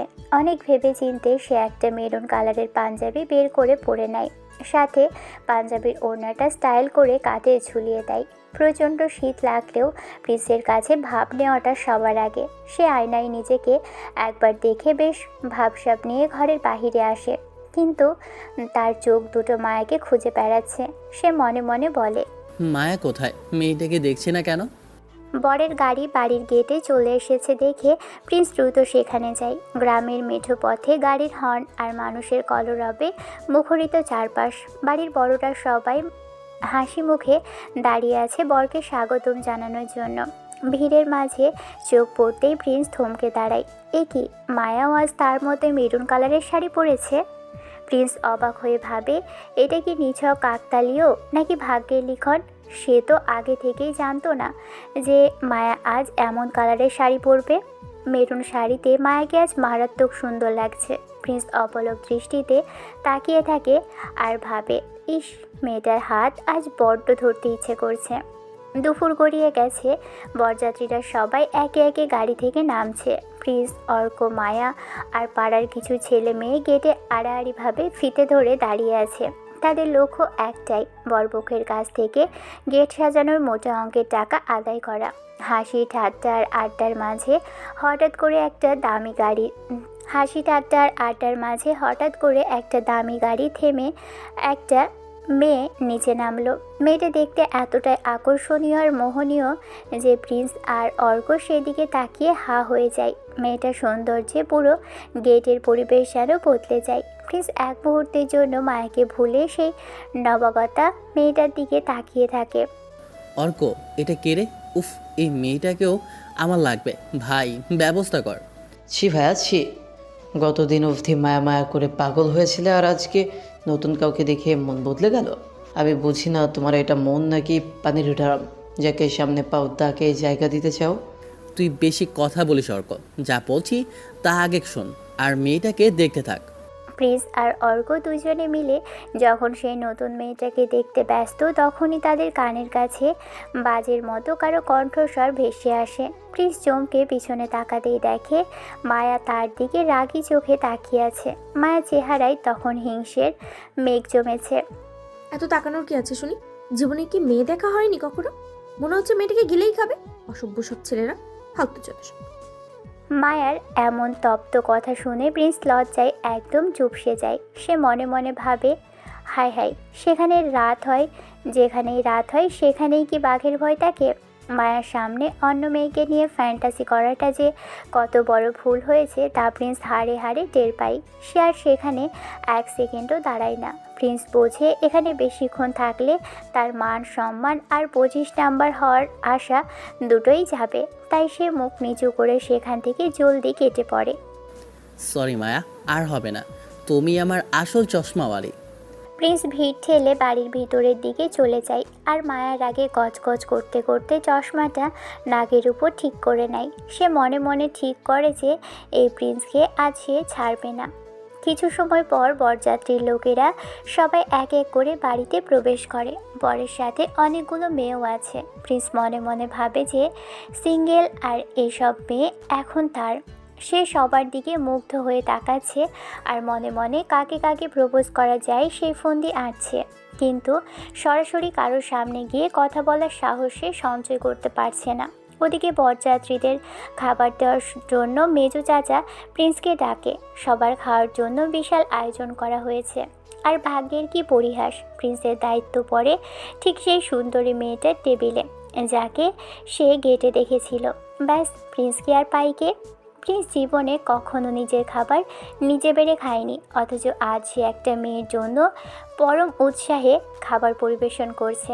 প্রিন্স ভাবে তার মা জাইমা যদি এই দৃশ্য দেখে তবে তাকে সবার সামনে অপমান করে ছাড়বে। তাই ওই মহিলা দেখার আগেই জলদি মেয়েটাকে ইমপ্রেস করতে হবে। প্রিন্স অত্যন্ত যত্ন সহকারে মেয়েটার প্লেটে পোলাও, মাংস আর রোস্ট বেড়ে দিচ্ছে। সে নিজেই অবাক হচ্ছে, কারণ জীবনে কোনো দিনও নিজের প্লেটে খাবার নেয় না, আর আজ অন্যদের বেড়ে খাওয়াচ্ছে। খাবার পরিবেশন করতে করতে প্রিন্সের চোখ চারিদিকে ঘুরে বেড়াচ্ছে। কত শত মেয়ে এই বিয়েতে এসেছে। হঠাৎ ভিড়ের মাঝে কোথাও যেন প্রিন্সের চোখ আটকে যায়। সে দেখে মায়া এক কোণায় দাঁড়িয়ে তীক্ষ্ণ দৃষ্টিতে তার দিকেই তাকিয়ে আছে। প্রিন্স তাকাতেই মায়া দ্রুত চোখ সরিয়ে নেয়। প্রিন্স এখন মায়া তাকে তাকাচ্ছে কি না সেটা দেখার জন্য বারবার পিছন ফিরে তাকাতে থাকে। আর মায়া তাকালেই আবারও চোখ পাকিয়ে এমন এক চাহনি দেয় যেন সে প্রিন্সকে কাঁচাই চিবিয়ে খাবে। প্রিন্স ভয় পেলেও হাত থামায় না। সে সুন্দরী মেয়েটার প্লেটে খাবার বেড়ে দিতে থাকে। খাবার পরিবেশন শেষ হয়। সবাই খাওয়া দাওয়া করে যে যার মতো বাড়ির উঠোনে বা বাগানে ঘুরে বেড়াচ্ছে। প্রিন্স সুযোগ বুঝে সেই নতুন মেয়েটার দিকে এগিয়ে যায়। সে গিয়ে দেখে অর্ক আগে থেকে মেয়েটার সাথে বেশ ভাব নিয়ে পটর পটর করে কথা বলছে। প্রিন্স নিঃশব্দে ওদের পিছনে গিয়ে দাঁড়ায় আর ওদের কথা শুনতে থাকে। অর্ক খুব রোম্যান্টিক হওয়ার ভান করে মেয়েটাকে বলে, আপনার নামটা এখনও জানি না, কিন্তু প্রথম যখন আপনি গাড়ি থেকে নেমেছেন আমি যেন আপনার দিক থেকে চোখই সরাতে পারছি না। জানেন আমার মা আপনাকে তন্ন তন্ন করে খুঁজছে। কেন আমাকে এখানে খুঁজছে আপনার মা? আপনার থেকে জরিমানা নিতে। কি? আমি আবার কি করলাম? আমি তো কাউকে চিনি না। আপনার সৌন্দর্যে আমার চোখ যে পুরোপুরি ঝলসে গেছে। আমি এখন সবখানে কেবল আপনাকেই দেখছি। এটা কি অপরাধ নয়? ওহ, তাই নাকি? খুব তো কথা বলতে পারেন আপনি। যদি অকেজো হয়ে যাওয়া চোখের পক্ষ থেকে আপনার ফোন নাম্বার চাই তবে কি খুব বেশি রাগ করবেন? মেয়েটা লাজুক হেসে কিছু একটা বলতে যাবে, তার আগেই প্রিন্স ধপ করে অর্কের পাশে এসে দাঁড়ায়। সে অর্কের দিকে তাকিয়ে অবাক হওয়ার ভান করে বলে, আরে অর্ক ভাইয়া, তুমি এখানে? তোমাকে তো রিনি নামের সেই মেয়েটা সারা বাড়ি খুঁজে বেড়াচ্ছে, তা তুমি এখানে দাঁড়িয়ে কি করো? ভাই, তোমার রোজ তো দিন দিন খারাপ হচ্ছে। আগের দুটো মেয়ে কিন্তু এই আপুর চেয়ে আরও অনেক বেশি সুন্দর ছিল। একটা মেয়ে তো তোমার জন্য সুইসাইড করতেও গিয়েছিল। কেন যে তুমি মেয়েদের সাথে এমন করো আমি বুঝি না। নতুন মেয়ে দেখলেই পটাতে চলে আসো। রিনি তোমার মায়ের কাছে এসে কাঁদছে আর বলছে তুমি নাকি ওর সাথে সব থাক আর বললাম না, আমি এখন গেলাম। কথাগুলো এক নিঃশ্বাসে বলেই প্রিন্স দ্রুত সেখান থেকে কেটে পড়ে। অর্ক হাবার মতো দাঁড়িয়ে থাকে আর মেয়েটার দিকে তাকিয়ে তো করে বলতে থাকে যে প্রিন্সের কথা বিশ্বাস করবেন না। কিন্তু মেয়েটা তখন রাগে ফেটে পড়ছে। সে অর্কের মুখের উপর আঙুল উঁচিয়ে বলে, আপনার চোখে আঙুল দিয়ে এবার চোখ তুলে নেব আমি। সরেন এখান থেকে, বেয়াদব কোথাকার, লুচ্চা ছেলে। মেয়েটা রাগে গজগজ করতে করতে চলে যায়। প্রিন্স আড়ালে দাঁড়িয়ে পেট চেপে হাসতে থাকে। অর্ক অসহায়ভাবে ঘুরে প্রিন্সের দিকে তাকায়। প্রিন্স দূর থেকে অর্ককে একটা বিজয় সেলুট জানিয়ে সেখান থেকে চম্পট দেয়। অর্ক রাগে নিজের চুল টেনে ছিঁড়তে চায় আর প্রিন্স খুশিতে নাচতে থাকে। অহনা আপুকে নিয়ে বরযাত্রীর সবাই একে একে চলে যায়। বিকেল পেরিয়ে সন্ধ্যা নেমে আসে চারিদিকে। বাড়ির সবাই যে যার মতো আনন্দ আর মজায় মেতে থাকে। প্রিন্স সারা বাড়িতে পায়চারি করছে, কিন্তু তার মনটা একদমই শান্ত নেই। সে মায়াকে অনেকক্ষণ ধরে খুঁজতে দেখতে পারছে না। মেয়েটা কোথায় হারিয়ে গেল তা সে কিছুতেই খুঁজে পাচ্ছে না। সন্ধ্যা ঘনিয়ে রাত নামলে বাড়ির সব ছেলে মেয়েরা উঠোনের মাঝখানে শুকনো লতা পাতা আর খড় দিয়ে আগুন জ্বালায়। সবাই সে আগুনের চারপাশে গোল হয়ে বসে আড্ডায় মেতে ওঠে। প্রিন্সও সেখানে গিয়ে এক কোণায় বসে পড়ে। অর্ক হাতে একটা গিটার নিয়ে হাসি মুখে সেখানে হাজির হয়, কিন্তু মায়া এখানেও নেই। প্রিন্স মনে মনে ভাবে, মেয়েটা কি তবে অহনা আপুর সাথে চলে গেছে? কিন্তু মা তো বলেছিল সে কয়েকদিন থেকে যাবে। তবে কি কোনো কারণে মায়া রাগ করে বিদায় নিল? মনটা খারাপ হয়ে গেলেও প্রিন্সের মনোযোগ চলে যায় অর্কের গিটারের টুংটাং সুরের দিকে। অর্ক বেশ আবেগ নিয়ে একটি জনপ্রিয় গান ধরে। তুমি আর তো কারো নও, শুধু আমার। যত দূরে সরে যাও রবে আমার। আলো আলো আমি কখনো খুঁজে পাবো না, চাঁদের আলো তুমি কখনো আমার হবে না। অর্ক গাইছে আর তার সাথে বাকি সবাই গলা মেলাচ্ছে। প্রিন্সও সবার সাথে যোগ দেয় আর গুনগুন করে গানটার সাথে সুর মেলায়। তাওসানের আলো গানটা শেষ হওয়ার পর প্রিন্স অর্কের হাত থেকে গিটারটা নিজের কাছে টেনে নেয়। সে অন্যমনস্ক হয়ে তারে আঙুল বুলিয়ে টুংটুং করে সুর তোলে। সবাই যখন নিজেদের মধ্যে গল্পে মগ্ন, তখনই প্রিন্স অজান্তেই মনের গভীর থেকে একটা কবিতা বলে ওঠে। আমার একটা তুমি থাকুক, যে তুমিটা কারণে অকারণে আমায় ভালোবাসবে, প্রতিনিয়ত আমার প্রেমে পড়বে, আমাকে নিয়ে স্বপ্নের ভুবন সাজিয়ে রাখবে, আমার অব্যক্ত কথাগুলো সহজেই বোঝে নেবে। আমার একটা তুমি থাকুক, যে তুমিটা সরল ভালোবাসায় আমায় বেঁধে রাখবে, আমার ভরসায় শূন্য জায়গাটা দখল করে রাখবে, আমার নিঃশ্বাস প্রশ্বাসের সামান্য গরমিলটাও তার চোখে ধরা পড়বে। আমার একটা তুমি থাকুক, যে তুমিটা। প্রিন্স কবিতা বলতে বলতে হঠাৎ থেমে যায়, কারণ তার চোখের সামনে স্থির হয়ে দাঁড়িয়ে আছে প্রকৃতির এক অভাবনীয় সৌন্দর্যের প্রতিচ্ছবি। সে লক্ষ্য করে গেটের দিক থেকে কেউ একজন ডিপ মেরুন রঙের শাড়ি পরে এগিয়ে আসছে। প্রিন্স ভালো করে খেয়াল করতেই তার বুক ধক করে ওঠে। এ তো আর কেউ নয়, এ যে স্বয়ং মায়া। মায়া আজ ডিপ মেরুন রঙের শাড়ি পরেছে, সাথে মুখে হালকা মেকআপ আর কপালে একটা ছোট্ট টিপ শোভা পাচ্ছে। ঠোঁটে হালকা লাল রঙের লিপস্টিক দেওয়া হয়েছে, দেখে মনে হচ্ছে এক টুকরো লাল গোলাপ যেন ফুটে উঠেছে। প্রিন্স আগে জানতো না যে মেরুন শাড়িতে একটা মেয়ে এতটা মোহনীয় হতে পারে। মায়া তার চোখের গোল চশমাটা আঙুল দিয়ে ঠিক করে সরাসরি প্রিন্সের দিকে তাকিয়ে থাকে। না, এই রাগী চশমাওয়ালি যে এতটা মায়াবী হতে পারে তা প্রিন্সের জানা ছিল না।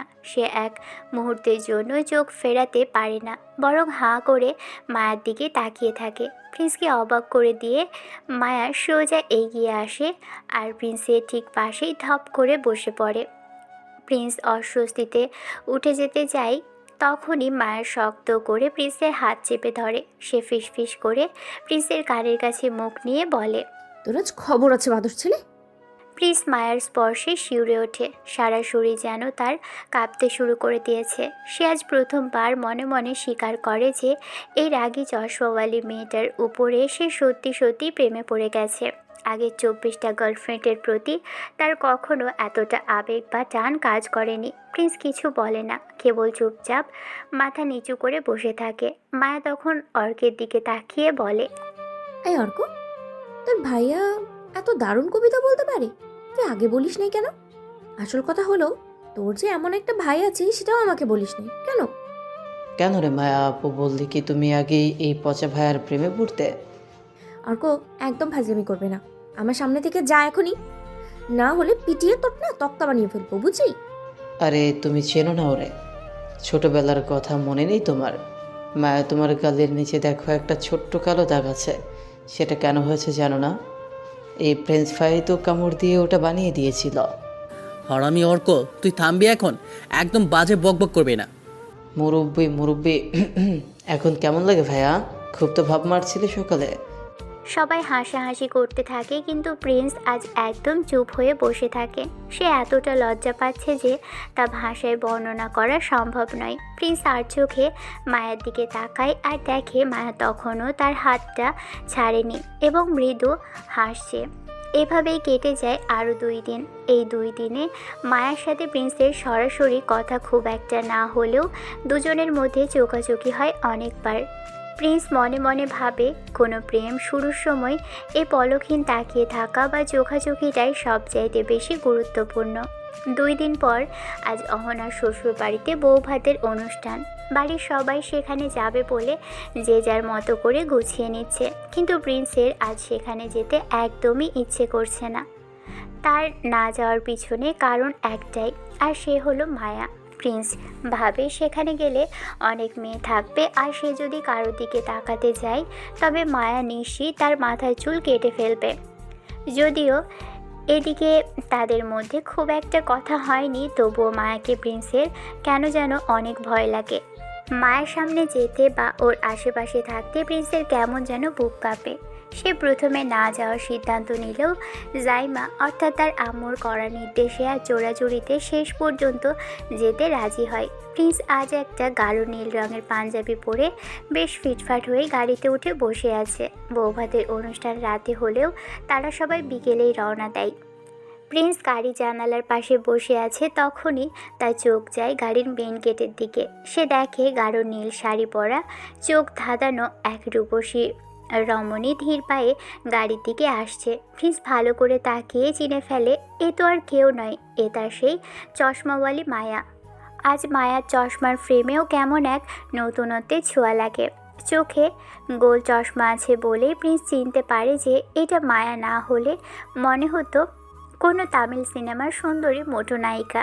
প্রিন্স অপলক দৃষ্টিতে চেয়ে থাকে। মায়ের ব্যক্তিত্ব আর আকর্ষণ রূপ প্রিন্সকে বারবার ভাবিয়ে তোলে, কিন্তু মেয়েটা প্রচণ্ড রাগী হওয়াতে সে কাছে যেতে ভয় পায়। প্রিন্স গাড়ি জানালার পাশে বসে আছে, তখনই তার চোখ যায় বাড়ির মেইন গেটের দিকে। সে দেখে গাঢ় নীল শাড়ি পরা, চোখ ধাঁধানো এক রূপসী রমণী ধীর পায়ে মায়ের সোজা এসে প্রিন্সের ঠিক পাশে বসে পড়ে। প্রিন্সের বুকের ভিতরটা মুহূর্তেই টিপটিপ করতে শুরু করে। সে মনে মনে বলে, ছেলে মেয়ে আলাদা গাড়িতে বসালেই তো ভালো হতো। থুর। প্রিন্স বোকার মতো মায়ের দিকে তাকিয়ে থাকে। অস্বস্তি লাগলে সে সিট ছেড়ে উঠে চলে যেতে যায়। তখনই মায়া শক্ত করে প্রিন্সের হাত ধরে বলে, এখান থেকে উঠলে তোকে আজ ঘুষি মেরে নাক ফাটিয়ে দেবো, একদম চুপচাপ বস। প্রিন্স অবাক হয়ে ভাবে, এই মেয়েটা এখনও তাকে তুই তুই করে বলছে। মায়ের মধ্যে কোনো শরমবোধ নেই। সে বুঝতে পারে না মোটো মেয়েদের কি লজ্জা একটু কম হয় নাকি। মায়া প্রিন্সের হাতটা এত শক্ত করে ধরে থাকে যে প্রিন্সের মনে হয় যেন সে কোনো গরুর দড়ি ধরে আছে। প্রিন্স কি আসলেও এতটাই চিকন যে মায়া তাকে এভাবে কাবু করে ফেলে? সবাই একে একে এসে গাড়িতে বসলে গাড়ি চলতে শুরু করে। প্রিন্স বোবার মতো বসে শুধু জানালার বাহিরের দিকে তাকিয়ে থাকে। কিছু দূর যাওয়ার পর সে খেয়াল করে মায়া তার কাঁধে মাথা রাখার চেষ্টা করছে। কি হচ্ছে এসব? আপনি এভাবে আমার উপর হেলান দিচ্ছেন কেন? এই চুপ, একদম কথা বলবি না। আমার গাড়িতে উঠলে প্রচুর ঘুম পায়, আমি এখন কিছুক্ষণ ঘুমাবো, তুই আর একটু এদিকে সরায়। আপনি কি পাগল হয়েছেন? মানুষ দেখলে কি বলবে একবার ভেবেছেন? কেউ কিচ্ছু বলবে না, সবাই নিজের কাজে ব্যস্ত। তা আমার কাঁধে কেন মাথা রাখতে হবে? অন্য কোথাও কি জায়গা নেই? আমার ইচ্ছে হয়েছে তাই তোর কাঁধে মাথা রাখবো। এখন যদি আমাকে শান্তিতে ঘুমাতে না দিস তবে তোকে আমি কিন্তু আজ শেষ করে দেব। এই দেখ, ব্যাগে একটা ধারালো ছুরি এনেছি, তোকে আজ এখানেই খুন করব।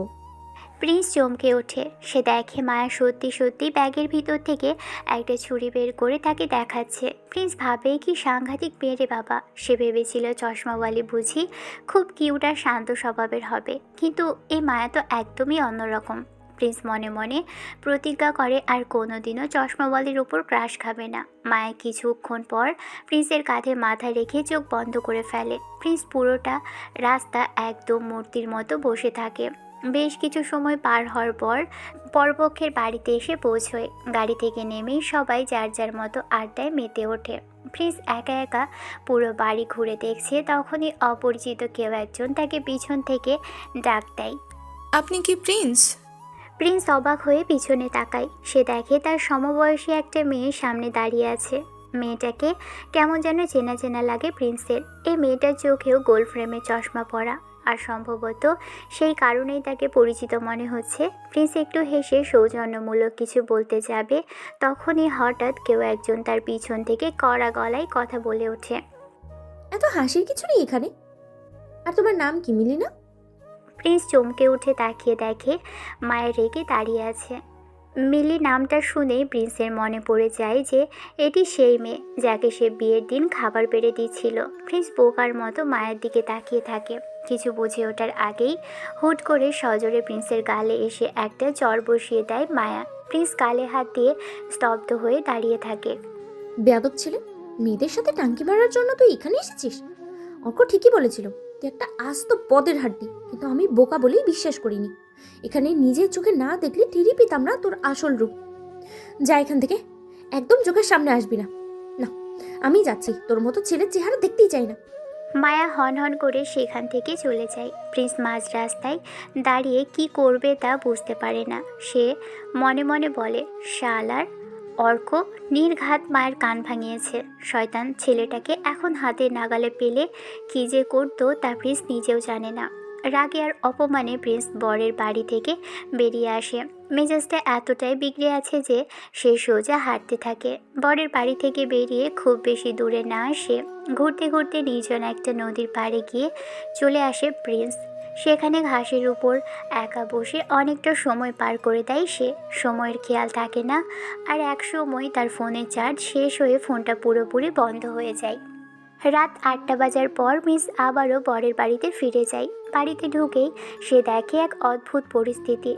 মায়া আর জাহিমা দুজনে ফুপিয়ে ফুপিয়ে কান্না করছে।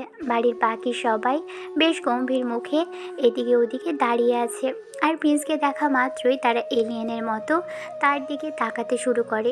কি আজব কাহিনী হচ্ছে এখানে তা প্রিন্স ভেবে পায় না। সে তার আম্মুর সামনে যেতেই সাইমা কিছু বলতে যাবে, তখনই মায়া এসে প্রিন্সের অন্য গালে আর একটা কড়া চড় বসিয়ে দেয়। প্রিন্স এবার সত্যিই রেগে যায়। ওই, আপনি কি আমার গাল দুটো ইজারা নিয়েছেন নাকি কিনে নিয়েছেন যে কথায় কথায় শুধু থাপ্পড়ি মারেন? তুই সারা বিকেল কোথায় ছিলি? তোর ফোন কেন বন্ধ ছিল এতক্ষণ? জানিস আমার কতটা ভয় পেয়েছিলাম আমি? আমার ফোন বন্ধ ছিল তাতে আপনার কি সমস্যা? আমি যেখানে খুঁজে যাই তাতে আপনার কি? আমার অনেক কিছুই আছে। তুই এখান থেকে এক মুহূর্তের জন্য আমার চোখের আড়াল হবি না। সারাক্ষণ আমার সাথে সাথে থাকবি। কেন আমি আপনার সাথে সাথে থাকবো কেন? আমি কি আপনার প্রসাব পানি? যা বলছি তাই করবি, একদম তর্ক করবি না, না হলে তোকে সত্যি সত্যি আজ খুন করে ফেলবো, বুঝলি?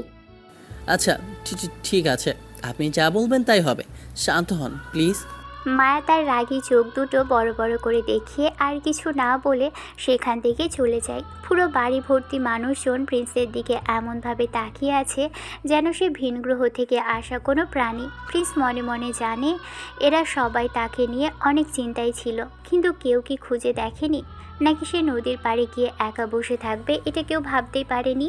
বৌভাতের সব আনুষ্ঠানিকতা শেষ হওয়ার পর সবাই আবারও গাড়িতে উঠে বসে।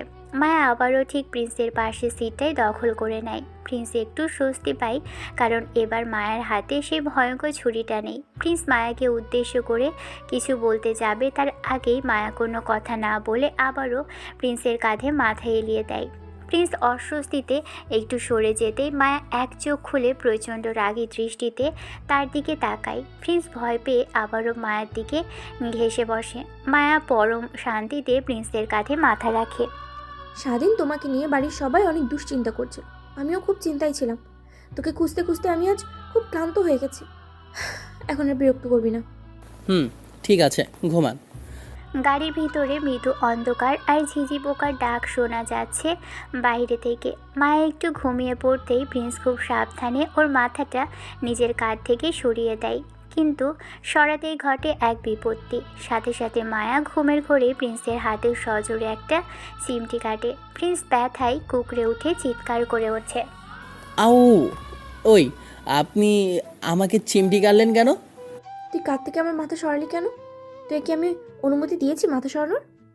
তাই বলে এত জোরে চিমটি দিবেন? হাতটা একদম লাল হয়ে গেছে, দেখুন। একদম বেশি কথা বলবি না। আর একবার যদি আমার মাথা তোর কাঁধ থেকে সরিয়েছিস তবে তোর খবর আছে বলে দিলাম। সোজা নাকের উপরে ঘুষে বসিয়ে দেবো। এই, না না না, ঠিক আছে, আপনি আমার কাছে যত খুশি মাথা রাখেন, আমি আর কিচ্ছু বলবো না, একদম স্ট্যাচু হয়ে বসে থাকবো। এই তো, গুড বাই, এভাবেই থাকবি। মায়া এবার আরও একটু অধিকার নিয়ে তার হাত দিয়ে প্রিন্সের গলা জড়িয়ে ধরে। সে প্রিন্সের কাঁধে মাথা রেখে আবারও গভীর ঘুমে তলিয়ে যায়। গাড়ির জানালার ফাঁক দিয়ে আসা বাতাসে মায়ের অবিন্যস্ত চুলগুলো উড়ে এসে প্রিন্সের মুখের উপর পড়ছে। প্রিন্স ঘুমন্ত অবস্থায় মায়ের শান্ত মুখটার দিকে একবার চোখ ফিরিয়ে তাকায়। তার হৃৎপিণ্ড তখন অন্যরকম এক ছন্দে দুলছে। প্রিন্স বিড়বিড় করে নিজের মনে বলে, তুমি ছিলে আমার অনুশ্রী, অবেলায় হয়তো দূরে, নতবা খুব বিড়ম্বনায়। মায়াকে এখন অসম্ভব সুন্দরী আর শান্ত লাগছে। সেই গোল গোল দুটি চোখ আর উপরে কালো চশমাটা মুখটার সাথে মিশে একাকার হয়ে আছে। ফর্সা মুখটাকে একদম অজস্র মায়াবী তনয়া নিয়ে প্রিন্সের মনের অনুভূতিকে তোলপাড় করে দিচ্ছে। ঘুমন্ত অবস্থায় মায়াকে যে কতটা মায়াবী আর সুন্দর লাগবে তা প্রিন্সের আগে জানা ছিল না। মেয়েটা বাস্তবে অনেক বেশি রাগী হলেও ঘুমের ঘোরে সে যেন এক অবোধ শিশু। সত্যি বলতে প্রিন্স এই ঝগড়াটে মেয়েটার প্রেমে মারাত্মকভাবে পড়ে গেছে, কিন্তু এই কথা মায়াকে এখন বলার সাহস তার নেই। মায়াকে নিজের মনের কথা বলা মানেই হলো নতুন কোনো বিপদের মুখে পা দেওয়া। কে মিস্টার রোমান্টিক? এত মুখের দিকে তাকিয়ে থাকার কিছু নেই, বরং মুখে মানে জাহিমা মুখে সব বলতে হবে ব্যাপারটা। প্রিন্স চমকে উঠে অর্কের দিকে তাকায়। অর্ক তখন দাঁত বের করে হাসছে। অর্কের কথা শুনে প্রিন্স একটু অপ্রস্তুত হয়ে পড়ে।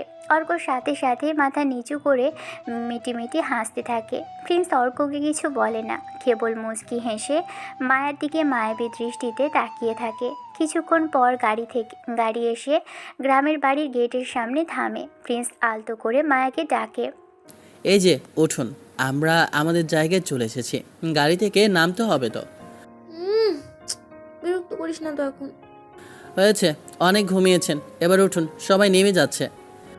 আর একটু ঘুমাই না প্লিজ। তোর কাঁধে মাথা রেখে কেন জানি অনেক ঘুম পাচ্ছে। জায়গাটা খুব আরামদায়ক। আরে কি আজব, উঠুন বলছি, এসে গেছি তো, বাড়িতে গিয়ে ঘুমান। প্রিন্স এবার একটু জোর করে মায়ের মাথা নিজের কাঁধ থেকে সরিয়ে গাড়ি থেকে নেমে আসে। মায়া তখন আচ্ছন্ন চোখে কি এক অদ্ভুত দৃষ্টিতে প্রিন্সের দিকে তাকিয়ে থাকে তা প্রিন্স খেয়াল করে না, কারণ সে আর পিছনে ফিরে তাকানোর সাহস পায় না। সে দ্রুত নিজের রুমে চলে আসে। রুমে এসেই প্রিন্স হুট করে ব্যাগ গোছাতে শুরু করে। সে সিদ্ধান্ত নেয় এখানে আর থাকা সম্ভব না। মূলত এখানে না থাকার প্রধান কারণ হলো মায়া। প্রিন্স বুঝতে পারছে সে মায়ের প্রেমে আরও গভীরভাবে পড়ে যাচ্ছে, আর প্রিন্স চায় না এই প্রেমটা আরও বাড়ুক, কারণ মায়ের মতো রাগী মেয়ের কোনো গ্যারান্টি নেই। সে যদি কোনো দিন ব্রেকআপ করে দেয় তবে ব্রেকআপের সংখ্যা 24 থেকে 25 হলেও প্রিন্সের মনের সত্যিকারের অনুভূতিগুলো কমে যাবে।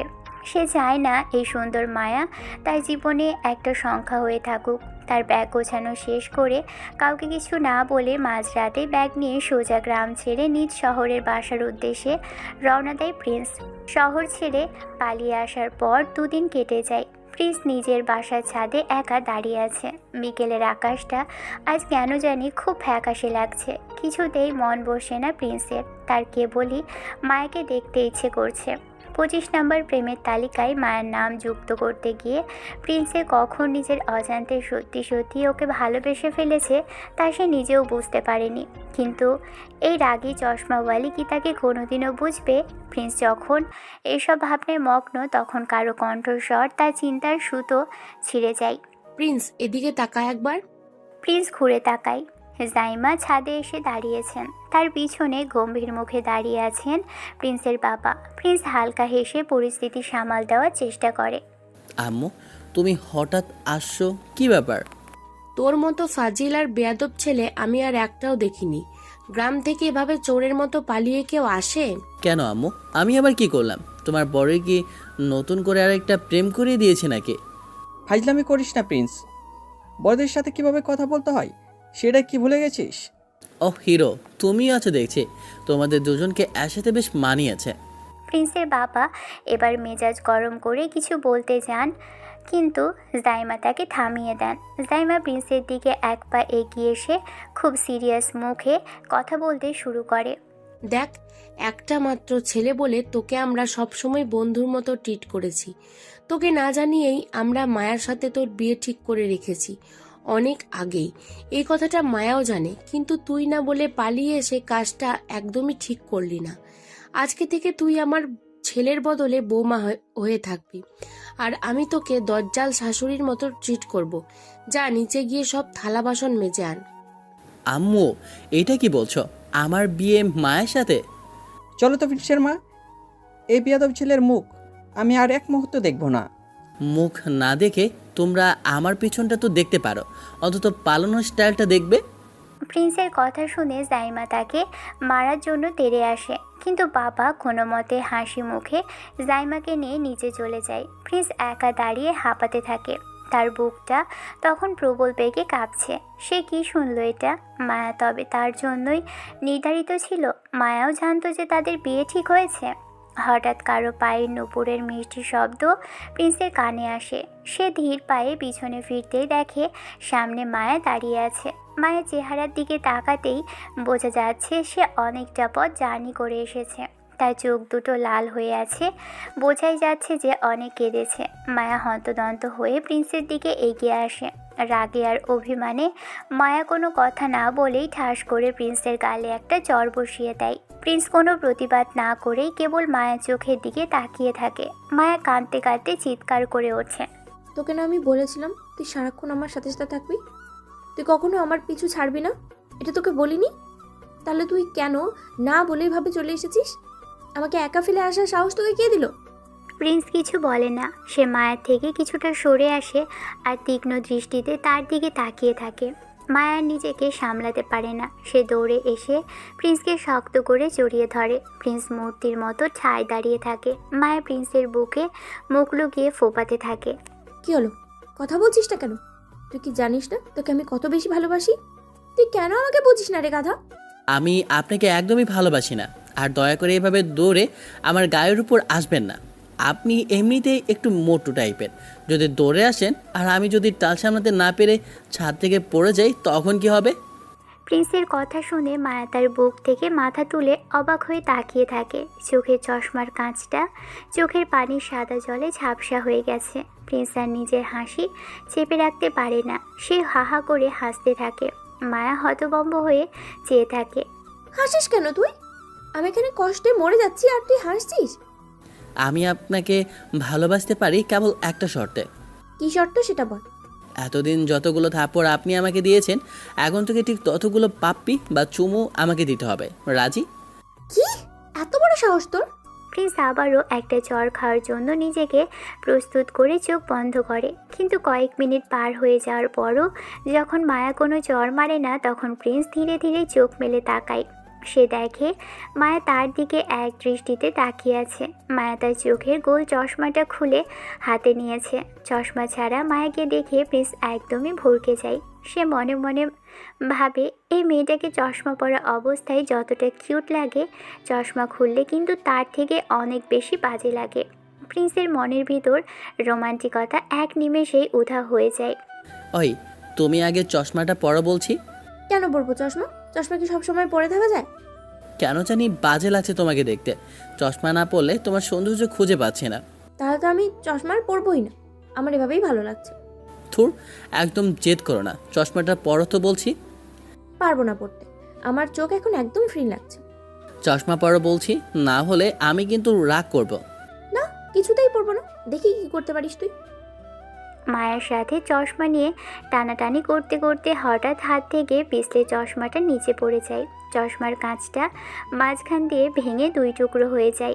মায়ের কিছুক্ষণ চোখ বড় বড় করে সে ভাঙা চশমার দিকে তাকিয়ে থাকে আর পরক্ষণেই টুকরে কেঁদে ওঠে। মায়ের কান্নার আওয়াজ শুনে কোথা থেকে যেন জাইমা তখনই ছাদে চলে আসে। প্রিন্স হাবার মতো তাকিয়ে থাকে। সে ভাবে তার আম্মু কি তবে আশেপাশেই কোথাও আড়ি পেতেছিল। বান্দর ছেলে, তুই আজই ওকে নিয়ে যাবি আর নতুন চশমা কিনে দিবি। ও চশমা ছাড়া ঠিক মতো চোখে দেখে না, তা কি জানিস না? দেব। তাছাড়া ওকে চশমা ছাড়া পুরো শৌখিনা বিবির মতো লাগছে দেখতে। শৌখিনা বিবি প্রেম করা মানায় না। কি? আমি শৌখিনা বিবি? দাঁড়া, দেখাচ্ছি তোকে শৌখিনা বিবি কত প্রকার ও কি কি। প্রিন্স আর এক মুহূর্ত দাঁড়ায় না। সে বাঁচার জন্য দৌড় শুরু করে আর তার পিছনে মায়া পাগলের মতো ছুটতে থাকে। তবে প্রিন্স মনে মনে শিওর যে মায়া তাকে বেশিরভাগ তাড়া করতে পারবে না, বেশিক্ষণ তাড়া করতে পারবে না, কারণ যারা চোখে কম দেখে তারা বেশি দূর দৌড়তে পারে না। প্রিন্স মনে মনে বলে, হায় আল্লাহ, ওকে কানই বলেছি, যদি জানতে পারে তবে আজ কপালে দুঃখ আছে। যাই হোক, আগে দৌড়ে প্রাণ বাঁচাই, পরে না হয় ভালোবাসা হবে। হঠাৎ মায়া থেমে গিয়ে চিৎকার করে বলে উঠছে, বাদর ছেলে দাঁড়া বলছি। আমি চশমা খুলেছিলাম তোকে একটা চুমু দেবো বলে। চশমা পরে কি কেউ কখনো চুমু দেয়? তুই একটা আস্ত গাধা। প্রিন্স এবার দৌড়ানো থামিয়ে থমকে দাঁড়ায়। সে পিছনে ফিরে মায়ার দিকে তাকায়। মায়া তখন চশমা ছাড়াই তার দিকে তাকিয়ে লাজুক হাসছে। প্রিন্স মনে মনে ভাবে, এবার 25 নম্বর ব্রেকআপটা আর হলো না, তার বদলে হয়তো কপালে অনেকগুলো চুমু জুটবে। প্রিন্স মায়ার দিকে হাত বাড়িয়ে দেয় আর মায়া ধীর পায়ে তার চশমাওয়ালি রাজকুমারীর দিকে এগিয়ে আসে।